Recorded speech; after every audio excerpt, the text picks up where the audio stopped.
اعوذ باللہ من الشیطان اللعین الرجیم بسم اللہ الرحمن الرحیم الحمد للہ وکفا وسلام علی عبادہ الذین اصطفی اللہم صلی علی محمد وعلی محمد۔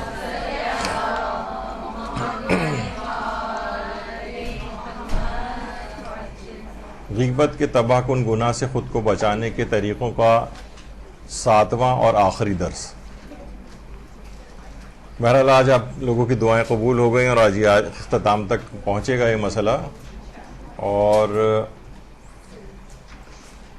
دیکھیے بہت ہی انتہائی خطرناک ترین یہ گناہ ہے، تقریباً ہر نشست میں ہم اس گناہ کی مذمت کی احادیث بیان کر رہے ہیں۔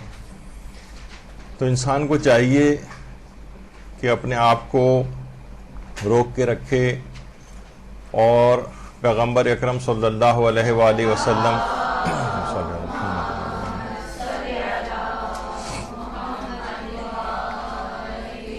کے دور میں بعض اصحاب کے متعلق ہی ملتا ہے کہ اپنے منہ میں کچھ کنکر رکھ کے بیٹھتے تھے کہ بلا وجہ زبان کسی کے خلاف جو ہے وہ استعمال نہ ہو جائے، اتنا اس گناہ سے ڈرتے تھے۔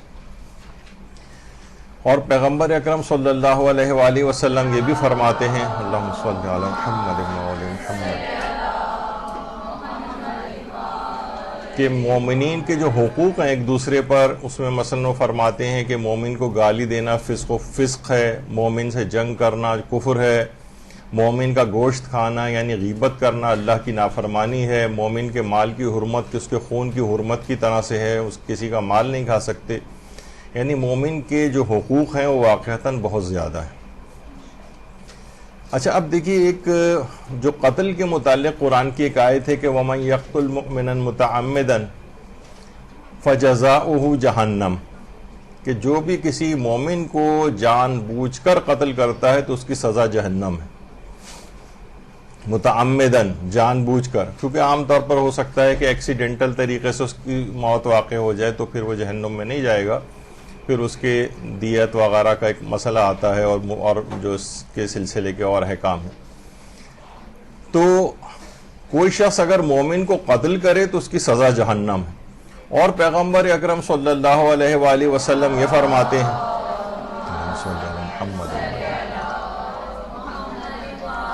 کہ من اغتاب مؤمنا فکأنما قتل نفسا متعمدا، اگر کسی مومن کی کسی نے غیبت کی تو ایسا ہی ہے جیسے اس کو جان بوجھ کر قتل کر دیا۔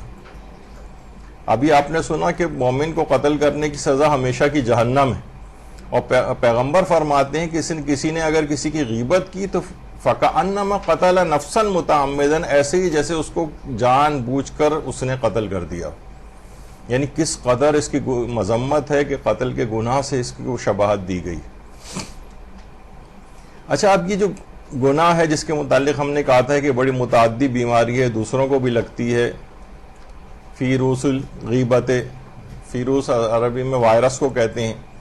یہ جو غیبت کا وائرس ہے جو ہم ایک دوسرے کو فون پہ اور مختلف طریقوں سے اور زبان سے جو غیبتیں کرتے ہیں، پیغمبر اکرم صلی اللہ علیہ وآلہ وسلم فرماتے ہیں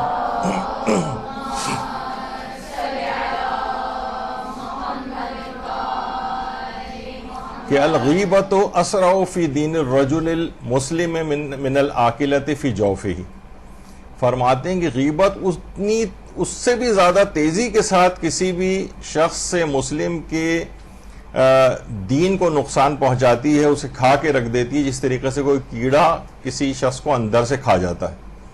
تو یہ بھی ایمان کو کھا جانے والا کیڑا ہے، یہ غیبت جو ہے یہ اندر سے ایمان کو ختم کر کے رکھ دیتا ہے۔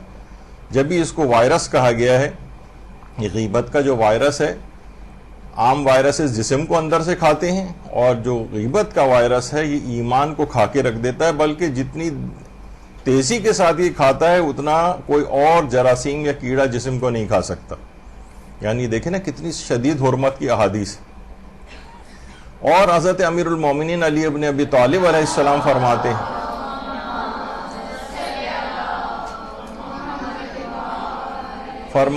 کذب من زعم انہ ولد من حلال وہو یاکل لحوم الناس،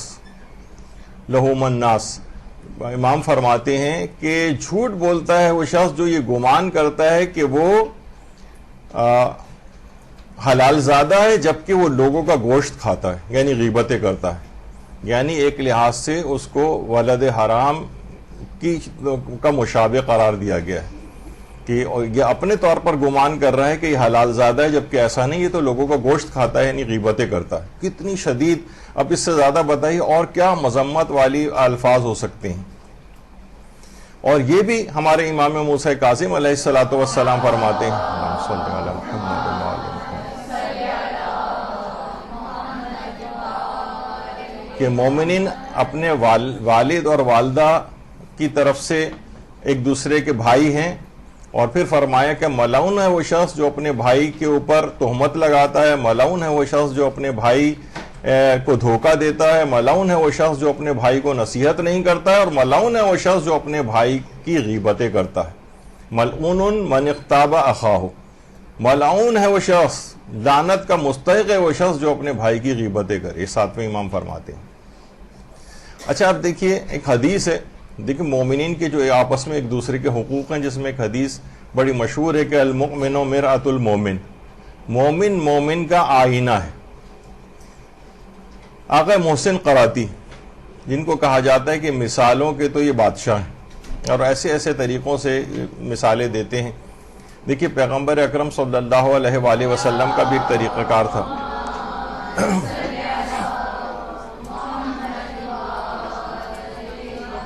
کہ پیغمبر بعض دفعہ جب نصیحت کرتے تھے تو اس کو ویژوالائز کرواتے تھے۔ ہم بھی جو کوششیں آپ کے سامنے کرتے ہیں کہ اس چیز کو ویژوالائز کرائیں جو بیان کر رہے ہیں، وہی پیغمبر مثلا پیغمبر اگر درہم و دینار کی مذمت بیان کرتے تھے تو بعض اوقات ایک ہاتھ میں درہم لے کے اور ایک ہاتھ میں دینار لے کے پھر اس کی مذمت کرتے تھے، مال دنیا کی اور مختلف حرام پہلوؤں کی۔ تو آقا محسن قراتی یہ جو مومن مومن کا آئینہ ہے، تو ہاتھ میں آئینہ لے کر آئے اور اس کے بعد اس حدیث کی تشریح کی کہ مومن مومن کا آئینہ ہے، اس سے کیا مراد ہے۔ دیکھیے فرماتے ہیں کہ آئینہ جو ہے وہ عیب بتاتا ہے، چھپاتا نہیں۔ تو مومن بھی اگر کسی کے اندر، اپنے مومن بھائی کے اندر کوئی خرابی دیکھے کہ یہ اس کو نقصان پہنچانے والی چیز ہے، تو آئینے کی طرح سے اس کو بتا دے، چھپائے نہیں۔ ایک تو چیز یہ آئینے سے جو شباہت کیوں قرار دی گئی مومن مومن کا آئینہ ہے، تو اس کی بہت ساری پھر انہوں نے بتائی کہ اس کے اندر اب سے حدیث فہمی بھی آپ اس کا بھی اندازہ کر سکتی ہیں کہ ایک حدیث کو کس طریقے سے کھولا جاتا ہے، کس طرح سے اس کو بیان کیا جاتا ہے۔ تو آئینہ عیب بتاتا ہے، چھپاتا نہیں۔ ہم یہ نہیں کریں گے کہ ناراض ہو جائے گا، یہ ایسا نہ ہو کہ ہمارے سے تعلقات خراب ہو جائیں تو خاموشی اختیار کرو، نہیں، آئینہ کبھی بھی ایسا نہیں کرتا، آئینہ بتا دیتا ہے۔ دوسری فرماتے ہیں کہ خامیوں کے ساتھ ساتھ آئینہ خوبیاں بھی بتاتا ہے۔ یعنی بعض اوقات لوگ اتنے زیادہ ججمنٹل ہو جاتے ہیں کہ وہ بس ہر وقت خرابیاں ہی بتاتے رہتے ہیں۔ تو دوستوں اور ان کے اندر تو یہ نہیں ہوتا نا، یعنی اگر کسی شخص کے اندر کچھ خرابیاں ہیں تو کچھ نہ کچھ خوبیاں بھی ہوں گی، تو اس کے اندر جو اچھی خوبیوں والی بات ہے، ایک آئینہ خامیوں کے ساتھ ساتھ خوبیاں بھی بتاتا ہے۔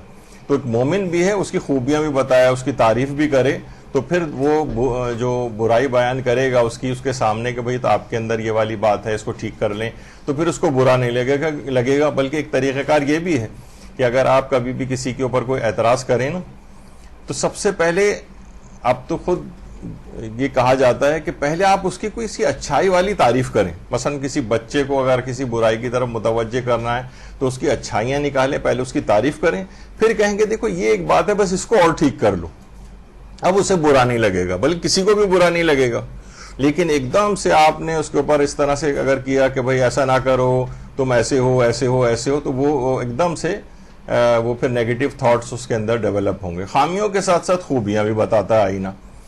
آئینہ ہمیشہ خاموشی سے عیب بتاتا ہے، خاموشی سے، اس میں سے کوئی آواز نہیں نکلتی کہ وہ بے غیرت یہ کیا کر رہے ہو، مثلا کبھی بھی آئینہ کچھ نہیں، خاموشی سے عیب بتاتا ہے کہ یا آپ کا جو نقص چہرے کے اوپر اس کو نظر آ رہا ہے، یہ جسم کا کوئی حصہ، اس میں آواز نہیں آتی، خاموش۔ تو مومن بھی کیا ہے، کیونکہ مومن آئینے کی طرح سے ہے، تو وہ کوشش کرے گا کہ مختلف طریقوں سے خاموشی سے، بغیر دوسروں کے علم میں لائے، اس کو خاموشی سے اس کا عیب بتا دیں۔ اسی طرح فرماتے ہیں آئینہ سامنے بتاتا ہے، پیٹھ پیچھے نہیں بتاتا ہے۔ اسی طریقے سے مومن بھی ہے، وہ اگر کوئی بات ہوگی تو اس سے براہ راست کہہ دے گا، پیٹھ پیچھے نہیں کہے گا۔ کبھی بھی نہیں ہوتا کہ آپ آئینے کے سامنے سے ہٹ جائیں اور پھر پیچھے سے آئینے کے اندر سے کوئی آواز نکلے کہ بھئی آپ کے اندر یہ فلاں خرابی تھی. نہیں ہوتا. جیسی آپ وہاں سے ہٹتے ہیں تو کوئی آواز نہیں آتی. آئینہ ہمیشہ سامنے بتاتا ہے, پیٹھ پیچھے نہیں بتاتا. تو اسی طریقے سے مومن سامنے بتائے گا, پیٹھ پیچھے غیبت نہیں کرے گا. فرماتے ہیں صرف اسی کو بتاتا ہے آئینہ, دوسروں کو نہیں بتاتا ہے, صرف اسی کو بتاتا ہے. آئینے کو آپ دیکھیں کہ اس کی خصوصیت ہے کہ وہ صرف آپ کے سامنے, آپ خاموشی سے آپ کا عیب بتا دے گا کہ چہرے پر ایسا ہے, کالک لگی ہوئی ہے, فلاں چیز ہے, اس کو صاف کر لیں, یا کوئی داغ لگا ہوا ہے, جو بھی کچھ ہے وہ سامنے بتائے گا, دوسروں کو نہیں. اسی کو بتائے گا, دوسروں کو نہیں. اسی طریقے سے جتنی خرابی ہوتی ہے اسی قدر بتاتا ہے, بڑھا چڑھا کر نہیں بتاتا ہے. آپ دیکھیں آئینے کے اندر جو چیز ہے اتنی ہی ہے. ایسا نہیں ہے کہ وہ بلکہ خراب آئینے شمار ہوتے ہیں کہ جس میں آپ نے دیکھا ہوگا اگر اس کے اندر دیکھیں تو آنکھیں ایک دم سے بڑی ہو گئی, ناک بڑی ہو گئی اور یہ کان بڑے ہو گئے, تو وہ خراب آئینہ ہوتا ہے. جتنی خرابی ہوتی ہے فقط اتنا بتائے گا. تو مومن میں بھی یہی ہے کہ اس کو زیادہ اس کو بڑھائے چڑھائے نہیں, کہ جو جتنی خرابی ہے بس اسی قدر مومن کو بتائے. مومن کے حقوق میں سے آئینہ بار بار بتاتا ہے, اکتاتا یا شرماتا نہیں. مثلا کبھی یہ نہیں ہوگا کہ بھئی جتنی دفعہ آ رہا ہے اس کو عیب بتا رہا ہے آئینہ, ابھی کیا ہے. لیکن ہم کیا کرتے ہیں, مومن کے سامنے ایک دو دفعہ اس کے سامنے چیز بیان کی کہ یہ اب چیز ٹھیک کر لیں, بعد میں ہم اکتانے لگیں گے, شرمانے لگیں گے, یہ تو کہیں ناراضی نہ ہو جائے. لیکن آئینے کی طرح سے مومن کو ہونا چاہیے, جب تک کہ اس کا عیب دور نہ ہو جائے تب تک اس کو متنبع کرتا رہے. دیکھیں مومن کا آئینہ ہے, کتنے پہلو اس میں نکلتے ہیں. بار بار بتانے کے باوجود اس کا رویہ تبدیل نہیں ہوتا آئینے کا. یعنی بار بار جتنی مرتبہ بھی بتائے گا, ایسا نہ ہو کہ مثلا ہم اگر کسی کو بتاتے ہیں ایک دفعہ, دو دفعہ, تین دفعہ, تیسرے کے بعد ہم شاؤٹ کرنے لگتے ہیں, اس کے اوپر غصے کا زیادہ اظہار کرتے ہیں, سمجھ میں نہیں آ رہا, اتنی دفعہ تمہیں بات سمجھائی جا چکی ہے. نہیں, آئینہ ایسا نہیں کرتا. جیسے میں نے اس سے پہلے بھی ایک دفعہ ذکر کیا تھا, یہ جو گاڑیوں میں نیویگیشن وغیرہ کا جو ایک سسٹم ہوتا ہے, تو اس کے اندر کیا ہوتا ہے, اگر اس میں ہم ڈال دیں لوکیشن اور اس کے بعد اپنے روٹ کو تبدیل بھی کریں تو وہ آپ پر غصہ نہیں ہوتا بلکہ متبادل روٹ بتانے لگتا ہے. تو مومن کو بھی بالکل ایسے ہی کرنا چاہیے. گڑبڑ اگر کچھ کر رہا ہو, آپ نے بتا دیا, تو وہ بجائے غصے اور ناراض ہونے کے متبادل چیز بتائے. تو بار بار عیب بتانے کے باوجود آئینے کا رویہ تبدیل نہیں ہوتا. اسی طرح سے مومن کو بھی ہونا چاہیے. عیب دور کر لیا جائے تو سابقہ عیب کا تانا نہیں دیتا. یعنی آئینے کے اندر خصوصیت یہ ہے کہ اگر وہ آپ نے عیب اپنا دور کر لیا تو وہ یہ نہیں بتائے گا ارے پہلے تو تمہارے مثلا چہرے کے اوپر یہ تھا, کبھی اس میں سے آواز نہیں آئے گی یہ والی. تو اسی طریقے سے بالکل ایک مومن بھی ہے کہ اگر وہ اپنا عیب دور کر لے تو اب سابقہ, اور ایک فقہی حکم بھی ہے اس کے اندر کہ اگر کسی شخص نے کوئی گناہ کیا تو اور وہ توبہ کر چکا ہے تو اس کو پرانے اس گناہ کی یاد دلانا ہی حرام ہے, گناہ ہے. اب اس سے اس متعلق کوئی گناہ کے لحاظ سے بات نہیں ہو سکتی کہ دیکھو ہمارے ہاں یہ کیا ہوتا ہے, بار بار تانے دیے جاتے ہیں اور پچھلے گناہوں کو ریپیٹ کیا جاتا ہے جو کہ جس کی وہ توبہ بھی کر چکا ہے. تو عیب کو اگر دور کر لیا جائے تو آئینے کی خصوصیت یہ ہے کہ وہ سابقہ عیب کا تانا نہیں دیتا ہے. عیب ہمیشہ خلوت میں بتاتا ہے, سب کے سامنے نہیں بتاتا ہے. آئینے کی خصوصیت یہ, مومن بھی اگر ہے تو وہ کسی بھی شخص کو خاموشی سے اکیلے میں لے جا کر کہے. ہم کیا کرتے ہیں پوری دنیا میں اس کو کہہ رہے ہوتے ہیں, اور نہیں کہہ رہے ہوتے تو فقط اس شخص کو. تو یہ کیا ہوتا ہے, یہ آئینے کے مومن کا آئینہ ہے. تو آئینے کی طرح کی خصوصیت ہونی چاہیے, اسے خلوت میں بتائیں اس کی غلطی, سب کے سامنے نہیں. اور جب تک شخص سامنے ہوتا ہے اس وقت تک آئینہ عیب بتاتا ہے, آئینے کے سامنے سے ہٹ جائے تو عیب بھی خود بخود غائب ہو جاتا ہے. آپ دیکھیں جب آپ آئینے کے سامنے سے ہٹ گئے تو جو آئینہ ہے بالکل صاف. تو یہ بھی ہے کہ آپ بھی اپنے دل کو بالکل صاف رکھیں مومن سے, بس سامنے بات کر لی جو کرنی ہے آپ نے اس سے, اور اس کے بعد جیسی ہے وہ سامنے سے ہٹا, آپ پیچھے اس کے متعلق کوئی بات نہیں ہوگی. تو یہ ایک آئینے کی بڑی زبردست خصوصیت ہے. اور حضرت امیر المومنین علی ابن ابی طالب علیہ الصلوۃ والسلام نے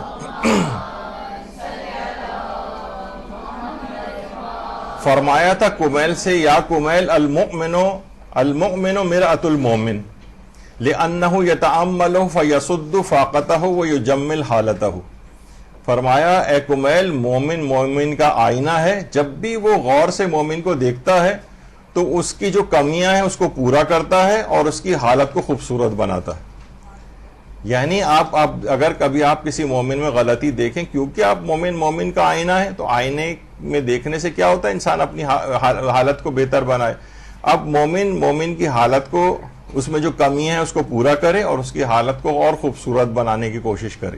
یہ ہے مومن کے آئینے کا مفہوم, جو کہ اس روایت میں آپ نے دیکھا کہ آئینے کے لحاظ سے کس قدر اس کے اندر باتیں تھیں کہ تو یہی اس کے اندر اس حدیث فہمی کا نتیجہ یہ نکلتا ہے کہ مومن کے جو ایک دوسرے کے اوپر حقوق ہیں اس میں سے ایک اہم ترین حق یہی ہے کہ وہ کبھی بھی اس کی غیبت پیٹ پیچھے نہ کرے, جو بات ہے اس کے سامنے کہہ دے خاموشی سے اور اس کی اصلاح کی کوششیں کرتا رہے.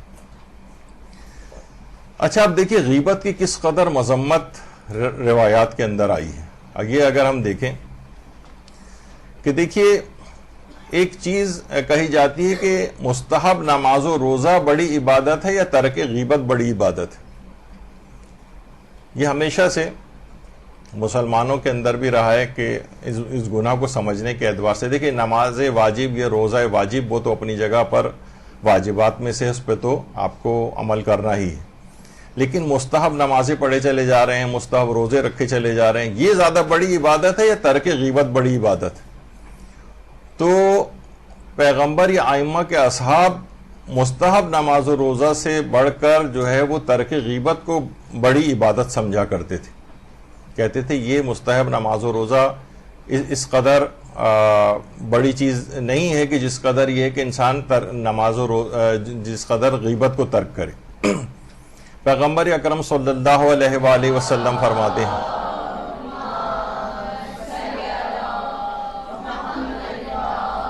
کہ غیبت کا ترک کرنا اللہ کے نزدیک خشوع و خضوع کے ساتھ ادا کی جانے والی 10,000 رکعت نماز سے زیادہ پسندیدہ.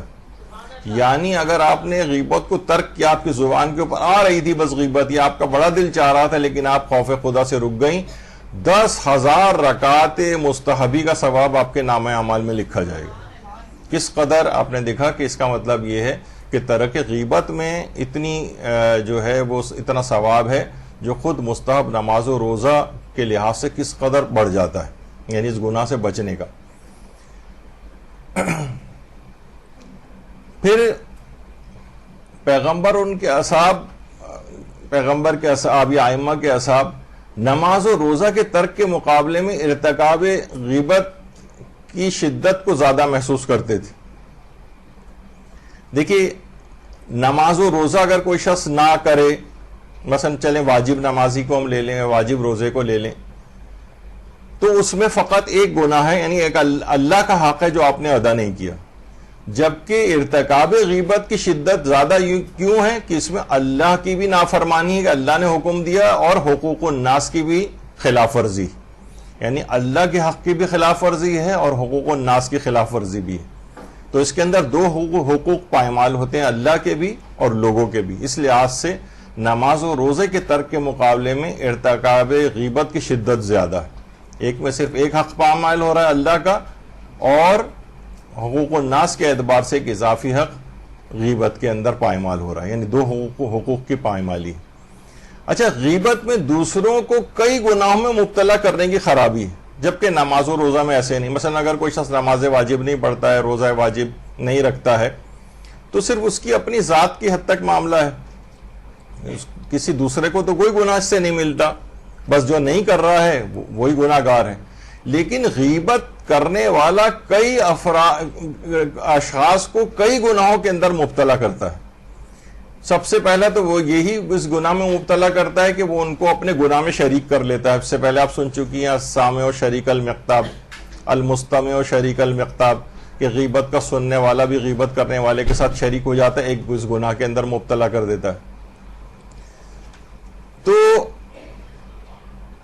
اچھا, جب اس غیبت کر رہا ہے وہ شخص, تو اس کو گناہ سے روکنا بھی واجب ہو جاتا ہے. گناہ کر رہا ہے تو آپ کو روکنا واجب ہو جاتا ہے, یعنی وہ جو غیبت سن رہا ہے نا اس پر ایک اور واجب آ جاتا ہے. اب بہت زیادہ تر لوگ اس موقع پر اس کو نہیں روک پاتے ہیں, یا امر بالمعروف و نہی عن المنکر نہیں کر پاتے ہیں, تو غیبت سننے کے گناہ میں بھی شریک ہو گئے اور امر بالمعروف و نہی عن المنکر نہ کرنے کے گناہ میں بھی شریک ہو گئے, دو گناہ ہو گئے. تو کئی گناہوں کے اندر یہ اس طرح سے غیبت میں کئی گناہوں میں مبتلا وہ جو ہے وہ شخص کر دیتا ہے. تیسری چیز یہ ہے کہ پھر اس مومن کا دفاع کرنا بھی واجب ہو جاتا ہے جس کی غیبت ہو رہی ہے. بعض اوقات ہم اس کو دفاع بھی نہیں کر پاتے، بس اس کی بات سن رہے ہوتے ہیں. تو تین گناہوں کے اندر انسان کو مبتلا کرتا ہے. نماز و روزہ کا تارک جو ہے وہ اپنے اطراف کے لوگوں کو اس گناہ میں شامل نہیں کر لیتا ہے، لیکن یہ تین گناہوں کے اندر اطراف کے لوگوں کو شامل کرتا ہے. اس لحاظ سے ترک غیبت جو ہے وہ زیادہ بڑی عبادت ہے بنسبت کہا جاتا ہے نماز و روزہ وغیرہ کی. وہ اپنی جگہ پر ہے ان کی اہمیت نماز و روزہ کی، لیکن اگر کمپیریٹیولی دیکھیں تو یہ کئی گناہوں کے اندر اس طرح سے مبتلا کرتا ہے لوگوں کو. اچھا، ایک چیز ہے، روایات میں بھی یہ چیز آئی ہے اور پوچھا بھی گیا ہے کہ اگر کون سا شخص زیادہ بہتر ہے، جس کی عبادات کم ہوں لیکن گناہ بھی کم ہوں، اور ایک وہ ہے جس کی عبادات زیادہ ہوں لیکن گناہ بھی زیادہ ہوں. مثلا غیبتیں بھی زیادہ کرتا ہو اور وہ عبادتیں بھی زیادہ کرتا ہو، خوب نمازیں پڑھ رہا ہے، خوب روزے رکھ رہا ہے، لیکن غیبتیں بھی زیادہ کر رہا ہے. اور ایک وہ شخص ہے جو نماز و روزہ بھی کم کر رہا ہے لیکن گناہ یا غیبتیں بھی کم کر رہا ہے. تو اس پہ کہا جاتا ہے کہ وہ شخص زیادہ بہتر ہے جس کی نماز و روزہ بھی کم ہو لیکن غیبتیں اور گناہ بھی کم ہو، بنسبت اس شخص کے کہ جس کے نماز و روزہ بھی زیادہ ہوں اور غیبتیں اور گناہ بھی زیادہ ہوں. تو اس لحاظ سے یہ نماز و روزے سے بھی زیادہ کا ایک مسئلہ ہے کہ یہ اگر کم رکھا جائے تو خواہ نماز و روزہ بھی کم ہو تو یہ اس کو زیادہ پسندیدہ سمجھا گیا ہے. دیکھیے، وہ مرض زیادہ خطرناک ہوتا ہے جس کا کوئی ڈاکٹر نہ ہو، جس کا کوئی ڈاکٹر نہ ہو. عام طور پر دیکھیں، مثلا دیکھتے ہیں کہ ریموٹ ایریاز ہیں، کتنے لوگ ہیں جو کراچی آ رہے ہوتے ہیں مختلف جگہوں سے جہاں پہ کوئی ڈاکٹر ہی اویلیبل نہیں ہوتا ہے یا اس مرض کا ڈاکٹر اویلیبل نہیں ہوتا ہے. وہ کتنا خطرناک ہو جاتا ہے. بعض اوقات یعنی معمولی سے جو انفیکشنز ہوتے ہیں وہ ڈائگنوز نہیں ہو پاتے ہیں، مریضوں کی ڈیتھ ہو جاتی ہے اس کے اندر. یا آپ شاید حیران ہو کہ آپ نے اس سے پہلے کبھی سنا ہوگا کہ بھئی وہ شخص ہے، وہ پیدائشی بچہ نابینا ہے، پوری زندگی نابینا ہو کر وہ گاؤں دیہات کے اندر پھر انتقال تک کر جاتا ہے، بڑا ہو کر پوری دنیا نہیں دیکھ پاتا. حالانکہ وہ جو بالکل پیدائشی جو کیٹریکٹ ہوتا ہے وہ صرف 10 منٹ کا 5 منٹ کا صرف ایک آپریشن ہے، وہ کریں گے. تو کیونکہ اس جگہ پہ کوئی اویئرنیس ہی نہیں ہے، نہ کوئی ڈاکٹر اویلیبل ہے ریموٹ ایریاز کے اندر، وہ ساری زندگی لوگ کہتے ہیں پیدائشی نابینا ہے، تو بس وہ اسی طرح سے پوری زندگی نابینائی میں گزار دیتا ہے، جبکہ 10 منٹ کے آپریشن سے وہ چیز ٹھیک ہو سکتی تھی. یہ مرض زیادہ خطرناک ہے جس کا کوئی ڈاکٹر نہ ہو گئی. اچھا، علماء یہ کہتے ہیں کہ دیکھیے، عام طور پر یہ ہوتا ہے کہ نماز و روزے کے ترک کو تو بہت لوگ بیان کرتے ہیں. آپ دیکھیں مجالس میں بھی بیان ہوتا ہے اور جگہوں کے اوپر بھی، لیکن غیبت کے گناہ سے متعلق اور خاص طور پر مردوں کی جو مجالس ہیں، میں نے تو شاذ و نادر ہی کبھی اس میں غیبت کے گناہ کی کوئی مذمت کے لحاظ سے کوئی چیز سنی ہو. مردوں کے مضامین ہی بالکل ایک الگ نوعیت کے ہو جاتے ہیں مجالس کی. عورتیں پھر بھی ذرا ادھر ادھر سے نوٹس وغیرہ لے کے تیاری کر کے غیبت کے متعلق کچھ پڑھ دیتی ہیں. تو جس کا طبیبی نہ ہو، کوئی بتانے والا نہ ہو، وہ مرض زیادہ خطرناک ہوتا ہے. تو لوگ نماز روزہ کے ترک کی مذمت تو بہت بیان کرتے ہیں، لیکن غیبت کی مذمت اس کے اندر بیان نہیں ہوتی ہے مجالس میں. تو یہ چیز زیادہ خطرناک ہو جاتی ہے. ایسے ہی جیسے جس بیماری کا ڈاکٹر نہ ہو تو وہ مرض زیادہ خطرناک ہو جاتا ہے. اسی طریقے سے وہ مرض زیادہ خطرناک ہے جس کی کوئی دوا نہ ہو. اچھا، نماز و روزہ کے تارک جو ہوتا ہے اس کو تو اس کی بات اس کو پتا ہوتا ہے کہ اس کی دوا یہ ہے کہ انسان نماز و روزہ شروع کر دے. لیکن غیبت ہے، کسی کو پھر پتہ نہیں چلتا ہے کہ مثلا اگر ہم نے غیبت اگر ہم کر رہے ہیں تو اس کو ہم معاف کیسے کروائیں، غیبت کے گناہ سے اپنے آپ کو کیسے بچائیں. جو اس کی دوائیں ہیں وہ لوگوں کے علم میں نہیں. نماز و روزہ کے ترک کی دوا تو پتہ ہے کہ بھائی پڑھنا شروع کر دو اور قضا انجام دے دو، سب کو پتہ ہے. لیکن غیبت میں کیا کرنا ہے، اگر پچھلی زندگی میں غیبتیں ہو گئی ہیں اس کے گناہ کو معاف کیسے کروائیں، کیا اس شخص سے معافی مانگنی ضروری ہے یا نہیں، کب معافی مانگی جاتی ہے، کب معافی نہیں مانگی جاتی ہے، ابھی آگے چل کر مسئلہ آئے گا یہ والا.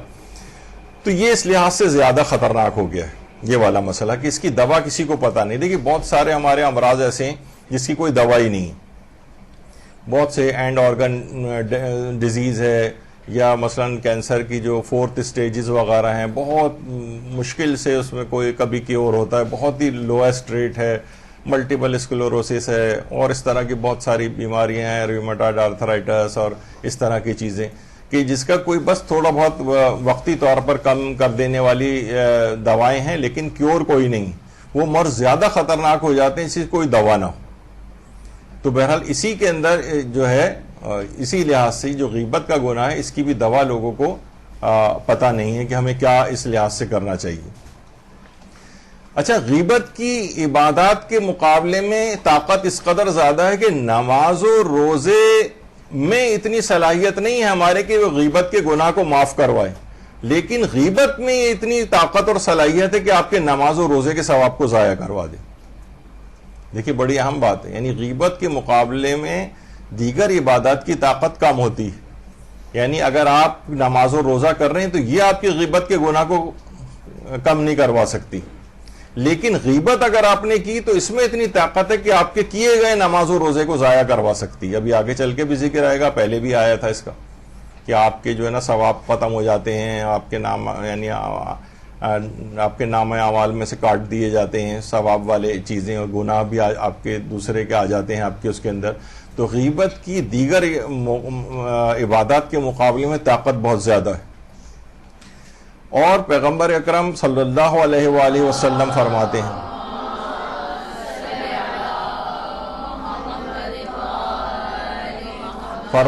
روزے دار چاہے بستر پہ سویا ہوا ہی کیوں نہ ہو، عبادت کی حالت میں جب تک کہ وہ کسی غیبت نہ کرے. یعنی جیسے ہی اس نے غیبت کی اب یہ عبادت کی حالت سے نکل گیا، ورنہ تو روزے دار کا پورا ٹائم حتیٰ کہ سونا بھی عبادت بن جاتا ہے. فرماتے ہیں غیبت اور چغل خوری سے پرہیز کرو، کیونکہ غیبت روزے کو باطل، یعنی باطل سے مراد یہاں پر یہ کہ ثواب اور فوائد کو کم کر دیتی، اور چغل خوری تو قبر کے عذاب کا بھی باعث ہے. یعنی غیبت کے اندر یہ طاقت ہے کہ آپ کے نماز و روزے کے ثواب کو کم کر رہی ہے یا ختم کر رہی ہے. یہ بڑی اہم بات ہے، خود پیغمبر کی حدیث کے اندر بھی اس بات کا ذکر آیا. اچھا، جبکہ اس کے اندر یہ چیز آئی ہے کہ روایات کے اندر ہے، دیکھیے حدیث فہمی یہی ہے جو ہمارے بہت سارے اخباری حضرات ہیں جو کہتے ہیں حدیث بتائی جائے، حدیث بتائے. حدیث میں تو باطل کا لفظ آ رہا ہے، تو اس کا مطلب ہے جو شخص بھی کبھی بھی غیبت کرے گا روزہ اس کا باطل ہو جائے گا. تو یہاں پر سمجھنا پڑتا ہے کہ باطل سے مراد کیا ہے. کبھی روایات کے اندر چیز آتی ہے واجب، واجب سے مراد ایک اس کو ایک بہت زیادہ تاکیدی عمل کوئی ہوتا ہے. مثلا غسل جمعہ کو بھی روایت کے اندر واجب کہا گیا. واجب سے مراد ہے کہ بہت زیادہ تاکید ہے، نہیں بڑا ملتا جلتا ہے، جیسے اتنی تاکید ہے جیسے تقریباً واجب ہو، لیکن واجب نہیں. کوئی غسل جمعہ نہیں بھی کرے تو اس کا ہو جاتا ہے غسل صحیح، غسل جمعہ نہ بھی کرے تو بھی کوئی گناہ نہیں ہے یعنی اس کو. تو اسی طریقے سے اگر کوئی شخص روزے میں غیبت کر دے تو روایت میں یہ آیا ہے کہ اس کا روزہ باطل ہے. باطل سے مراد یہاں پر ثواب اور فوائد کا کم ہونا ہے. جیسے کہ آغا سیستانی سے ایک چیز ابھی آگے چل کر ہو سکتا ہے ہماری اگلی اس میں ایک نشستوں میں ایک سیریز آئے عورتوں کی مذمت پہ جو احادیث آئی ہیں جس میں عورت کو ذرا ٹارگٹ کیا گیا. ہم ان حدیثوں کو کھولیں گے کہ اس سے کیا مراد ہے، وہ آپ کے سامنے آئے گا. اکثر مرد حضرات آپ کو تانے دیتے ہیں. دیکھیے آپ کے متعلق یہ جیسے ایک سوال میں پوچھا گیا آغا سیستانی سے جو ان کی کتاب استفتاء کی ہے، اس میں سوال پوچھا گیا کچھ ایسی احادیث پائی جاتی ہیں جو عجیب معلوم ہوتی ہیں، جیسے عورت ایسی حالت میں رات گزارے کہ اس کا شوہر اس پر کسی حق کی وجہ سے ناراض ہو تو اس کی نماز قبول نہیں ہوتی جب تک کہ وہ شوہر اس سے راضی نہ ہو. اس کا کیا مفہوم ہے؟ تو آغا سیستانی نے فرمایا یہ روایت صحیح نہیں ہے، اگرچہ اس کا مضمون کچھ کسی اور روایت میں بھی وارد ہوا ہے، وہ متن قابل قبول ہے. اس حدیث سے مراد یہ نہیں ہے کہ نماز باطل ہو جاتی ہے، بلکہ مراد یہ کہ نماز قبول نہیں ہوتی، یعنی اللہ کے ہاں درجہ بڑھانے کا سبب نہیں بنتی. یہ مفہوم کئی دیگر مواقع پہ بھی آیا ہے. یہاں پر اس سے مراد یہ کہ یہ نہیں ہے کہ نماز باطل ہو جائے، نماز باطل نہیں ہوتی. تو جہاں پر یہ آیا ہے کہ اس کا روزہ باطل ہو جاتا ہے تو اس سے مراد یہ کہ اس کا ثواب کم ہو جاتا ہے. جیسے عورت سے شوہر اس کا ناراض ہو کسی حق کی وجہ سے تو اس کے معنی بھی یہی کہ اس کا ثواب جو ہے کم ہو جائے گا. اور اسی طریقے سے اور بھی ہے، میں اس وقت اس میں تفصیل میں نہیں جانا چاہتا. اور یہی سوال مجتہدین سے بھی پوچھا گیا ہے کہ آیا غیبت کردن و دروغ گفتن روزہ را باطل میں کنت، کیا غیبت کرنے سے روزہ باطل ہو جاتا ہے یا جھوٹ بولنے سے؟ تو جواب دیا کہ ہر اینکار ہر چند روزہ را باطل نمی کنت اما حرام است و از ثواب و اثر روزہ کم می کنت. یعنی یہ کام اگرچہ روزہ باطل نہیں کرتا ہے، حرام ہے، لیکن اس سے روزے کا ثواب کم ہو جاتا ہے.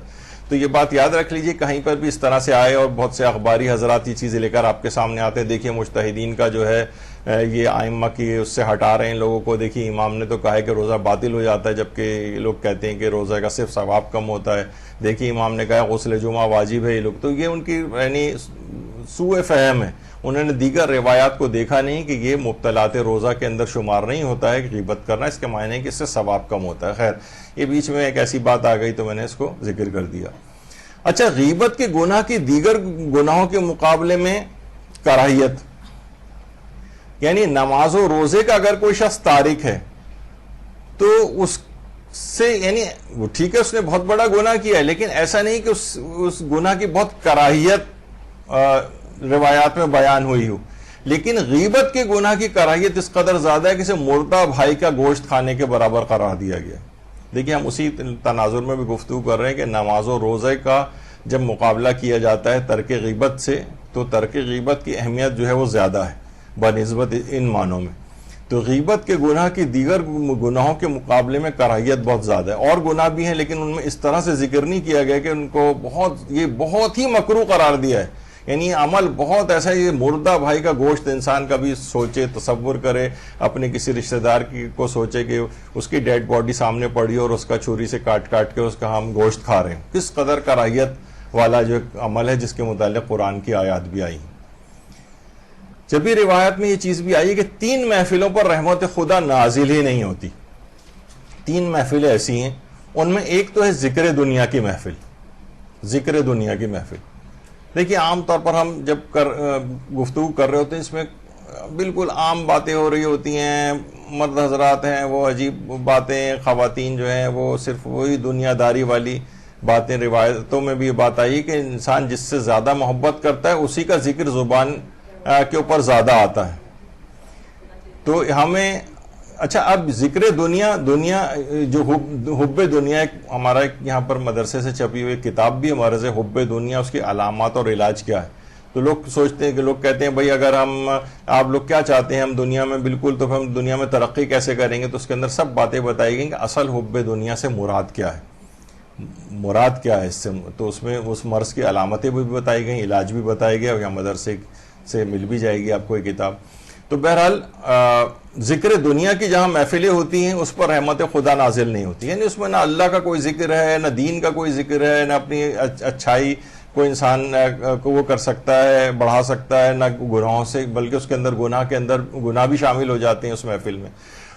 اچھا یہ جو ذکر دنیا کی محفلیں جس میں کوئی بھی گناہ والی بات نہ ہو، صرف ہم دنیاوی باتیں کر کے آئے اور محفل برخاست ہو گئی، تو اس کا ایک مستحب کفارہ بھی ہے، کیونکہ یہ جب آپ عام دنیاوی گفتگو کرتی ہیں نا تو آپ کے اندر سے روحانیت کم ہونے لگتی ہے۔ ایک مستحب کفارہ یہ ہے کہ اگر اس محفل کے اختتام پر آپ قرآن کی یہ 3 آیتیں پڑھ لیں جو ہمارے 5ویں امام محمد باقر علیہ السلام نے بتائی۔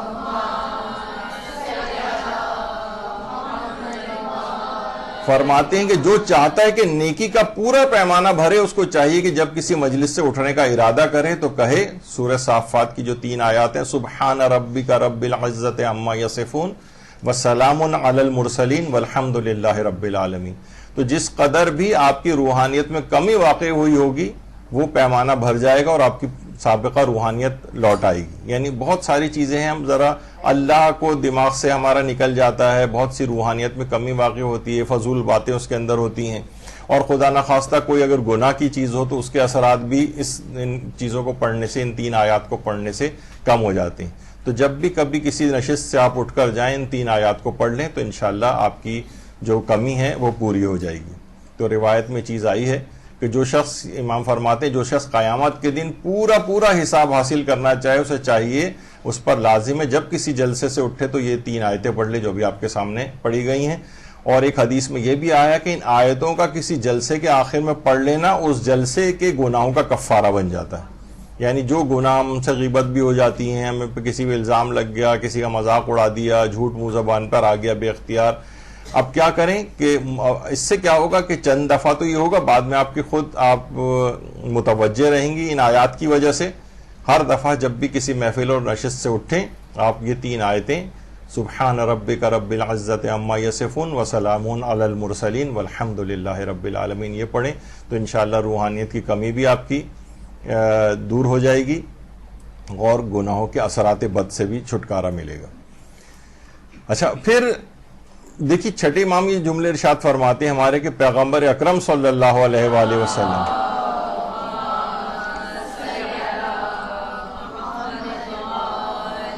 کہ پیغمبر جب کسی مجلس سے اٹھتے تھے چاہے تھوڑی دیر ہی کیوں نہ، مثلا 5 منٹ بھی کسی جگہ آ کے بیٹھے ہیں تو جب اٹھتے تو اللہ سے 15 مرتبہ استغفار کرتے تھے. اچھا یہ دیکھیے 15 کا لفظ وہ نہیں ہے کہ جو کثرت کے معنوں میں استعمال ہوتا ہو، یعنی یہ واقعتاً اس کا مطلب ہے جیسے ہوتا ہے نا کہ جو 100 دفعہ ایسا کرے پڑھے یہ 1000 دفعہ، تو بعض اوقات یہ کہہ دیا جاتا ہے کہ بھئی یہ کثرت کے معنوں میں. یہ چیزیں ایسی ہیں جو اس طرح 15 کا لفظ ہے، یعنی واقعتاً گن کر انسان 15 دفعہ استغفار پڑھے کہ پیغمبر بھی ایسا کیا کرتے تھے. ہمیں تعلیم دینے کے لحاظ سے بھی جیسے روایتوں میں کہ مومن کی علامت بتائی گئی ہے جو روزانہ 20 مرتبہ موت کو یاد کرے. اب 20 کا عدد بھی کثرت کے لحاظ سے نہیں ہے بلکہ یہ کہ واقعتاً یعنی کاؤنٹ کر کے دن کے مختلف اوقات میں 20 مرتبہ موت کو یاد کرے تاکہ گناہوں سے بچا رہے. تو پیغمبر جب بھی کسی مجلس میں بیٹھتے تھے، کسی محفل میں بیٹھتے تھے، خواہ مختصر مدت ہی کی کیوں نہ ہوتی تھی، 15 مرتبہ استغفار کرتے تھے. تو ہم کبھی بھی ایسا ہو ہمارے ساتھ، ہمارے تو بہت قوی امکانات ہے کہ اس چھوٹی سی نشست میں ہی کہیں گناہ نہ ہم سے ہو جاتے ہوں، تو یہ لازمی استغفار کر کے اٹھنا چاہیے. ایک تو ہے ذکر دنیا کی محفل جس پر رحمت خدا نازل نہیں ہوتی، ایک ہوتی ہے ہنسی مذاق کی محفل، اس میں بھی رحمت خدا نازل نہیں ہوتی. اور آج کل تو ٹی وی کے اوپر جتنے بھی مجھے تو ہمیں لوگ بتاتے ہیں، ظاہر اتنا وقت نہیں ہوتا کہ یہ سب چیزیں سنیں، لیکن لوگ ہمیں بتاتے ہیں آ کر کے اس طرح کے ٹاک شوز آ رہے ہیں، اس طرح کے جو ہے وہ ہنسی مذاق کے پروگرام آ رہے ہیں، اس میں کچھ مسخرے بٹھائے ہوئے ہوتے ہیں، کچھ ہوتا ہے اور وہ جو ہے فحش ولگر قسم کے مذاق جو ہے کر رہے ہیں، عورتوں کے ساتھ بھی کر رہے ہیں، عورتیں بھی کر رہی ہیں. یعنی اس طرح کے فحش یعنی ہنسی مذاق کی بظاہر وہ پروگرام ہے لیکن ذو معنی فحش گفتگو اس کے اندر ہو رہی ہوتی ہے.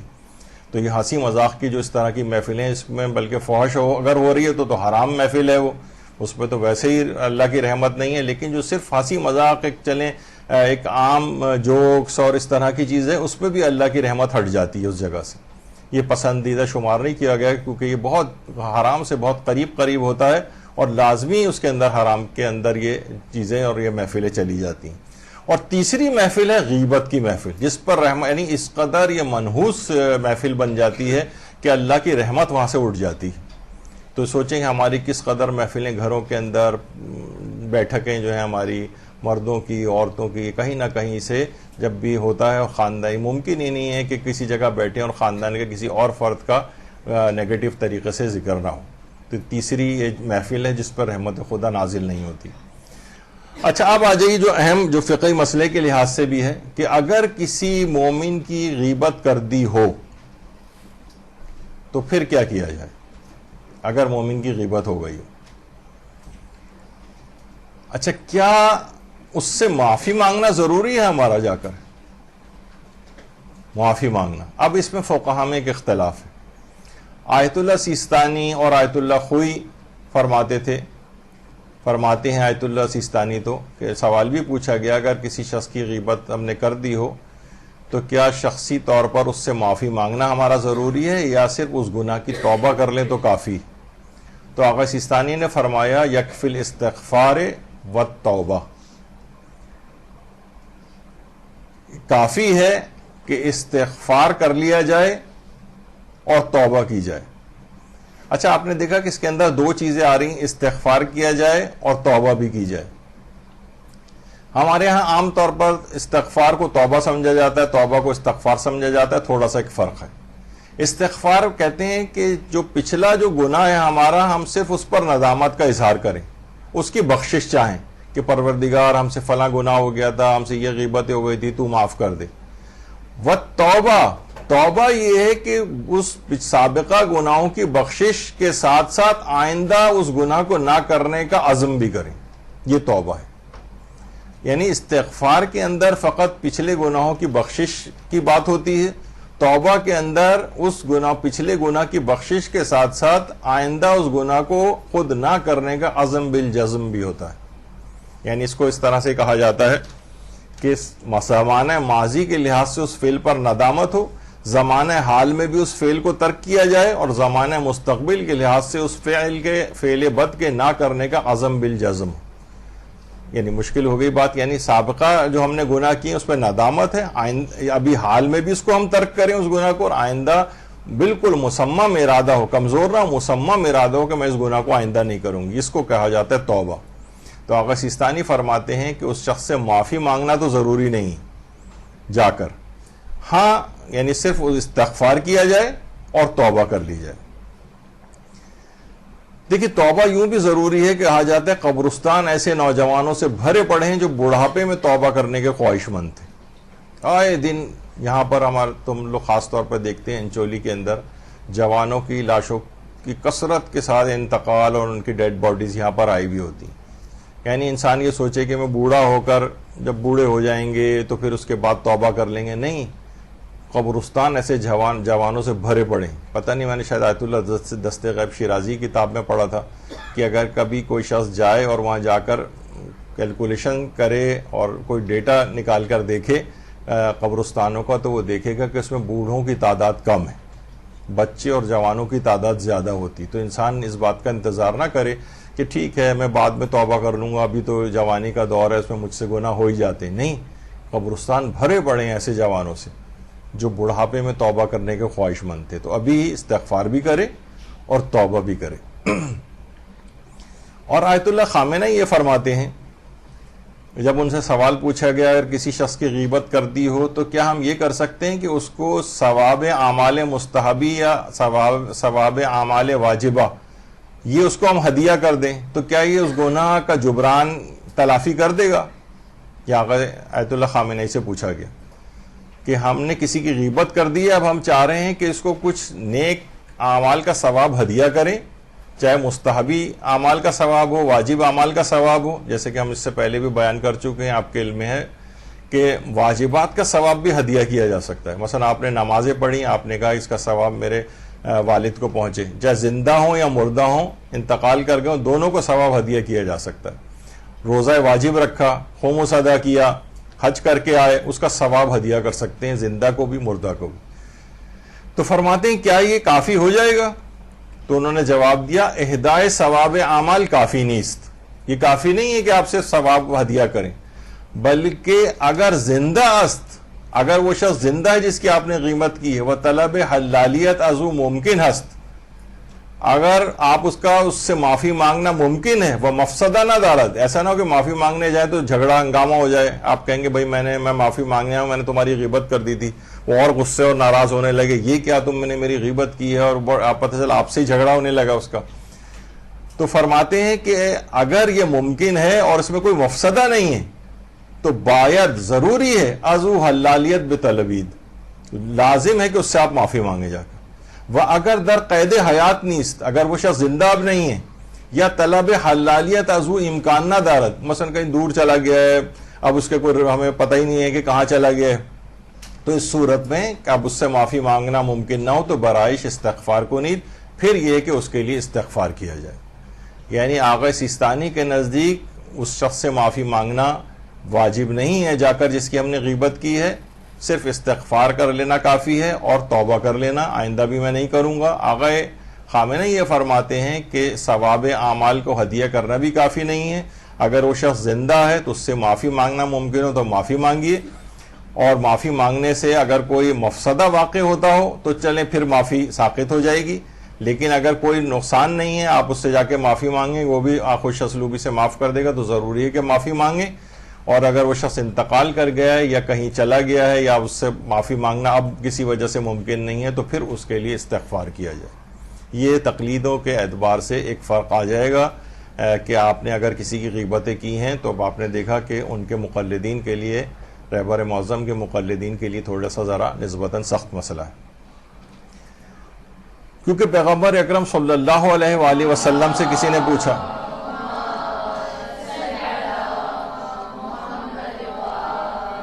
کہ غیبت کا کفارہ کیا ہے؟ آپ نے فرمایا جس کی تم نے غیبت کی ہے جب بھی اس کی یاد آئے تو اس کے لیے اللہ سے استغفار کرو۔ تو خود پیغمبر نے بھی یہ بات کہی، کیونکہ انسان کو یاد آتا ہے کہ ہاں میں نے اس کی غیبتیں کی ہیں، جب بھی اس کی یاد آئے اس کے لیے اللہ سے استغفار کرو. تو غیبت، اچھا ایک تو ہوتا ہے گناہ کی تلافی، اور اس کو کہا ایک ہوتا ہے غیبت کا کفارہ. کیا اس کا کوئی کفارہ بھی، جیسے ہم روزہ اگر مثلا نہیں رکھتے تو ہمیں قضا بھی انجام دینی ہوتی ہے اور بعض حالات میں کفارہ بھی دینا ہوتا ہے، یہ ایک ایڈیشنل ایک ذمہ داری ہوتی ہے. تو کیا غیبت کا کوئی کفارہ بھی ہے؟ تو آیت اللہ خامنہی سے بھی یہ پوچھا گیا، ما ہی کفارۃ الغیبت، کیا کہ غیبت کا کوئی کفارہ ہے؟ تو انہوں نے کہا نہیں، لا کفارۃ خاصۃ فیہ، کوئی خاص کفارہ نہیں، بس وہی ہے جو ابھی آپ نے سنا کہ اس سے جا کر آپ معافی مانگیں.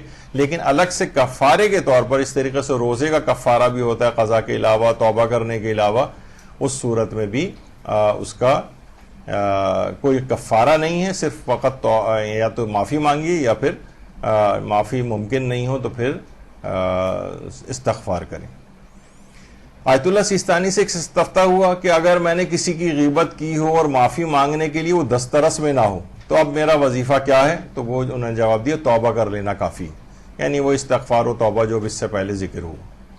یکفیہ الاستغفار دون الاستحلال، یہ ان کا یعنی جملہ ہے فقہا کا کہ استغفار کرنا کافی ہے، استحلال ضروری نہیں. استحلال کہتے ہیں یعنی معافی مانگنا، اس کو حلال اپنے لیے بنانا کہ وہ پچھلی چیز ہماری معاف کر دے. پیغمبر اکرم صلی اللہ علیہ وآلہ وسلم فرماتے ہیں،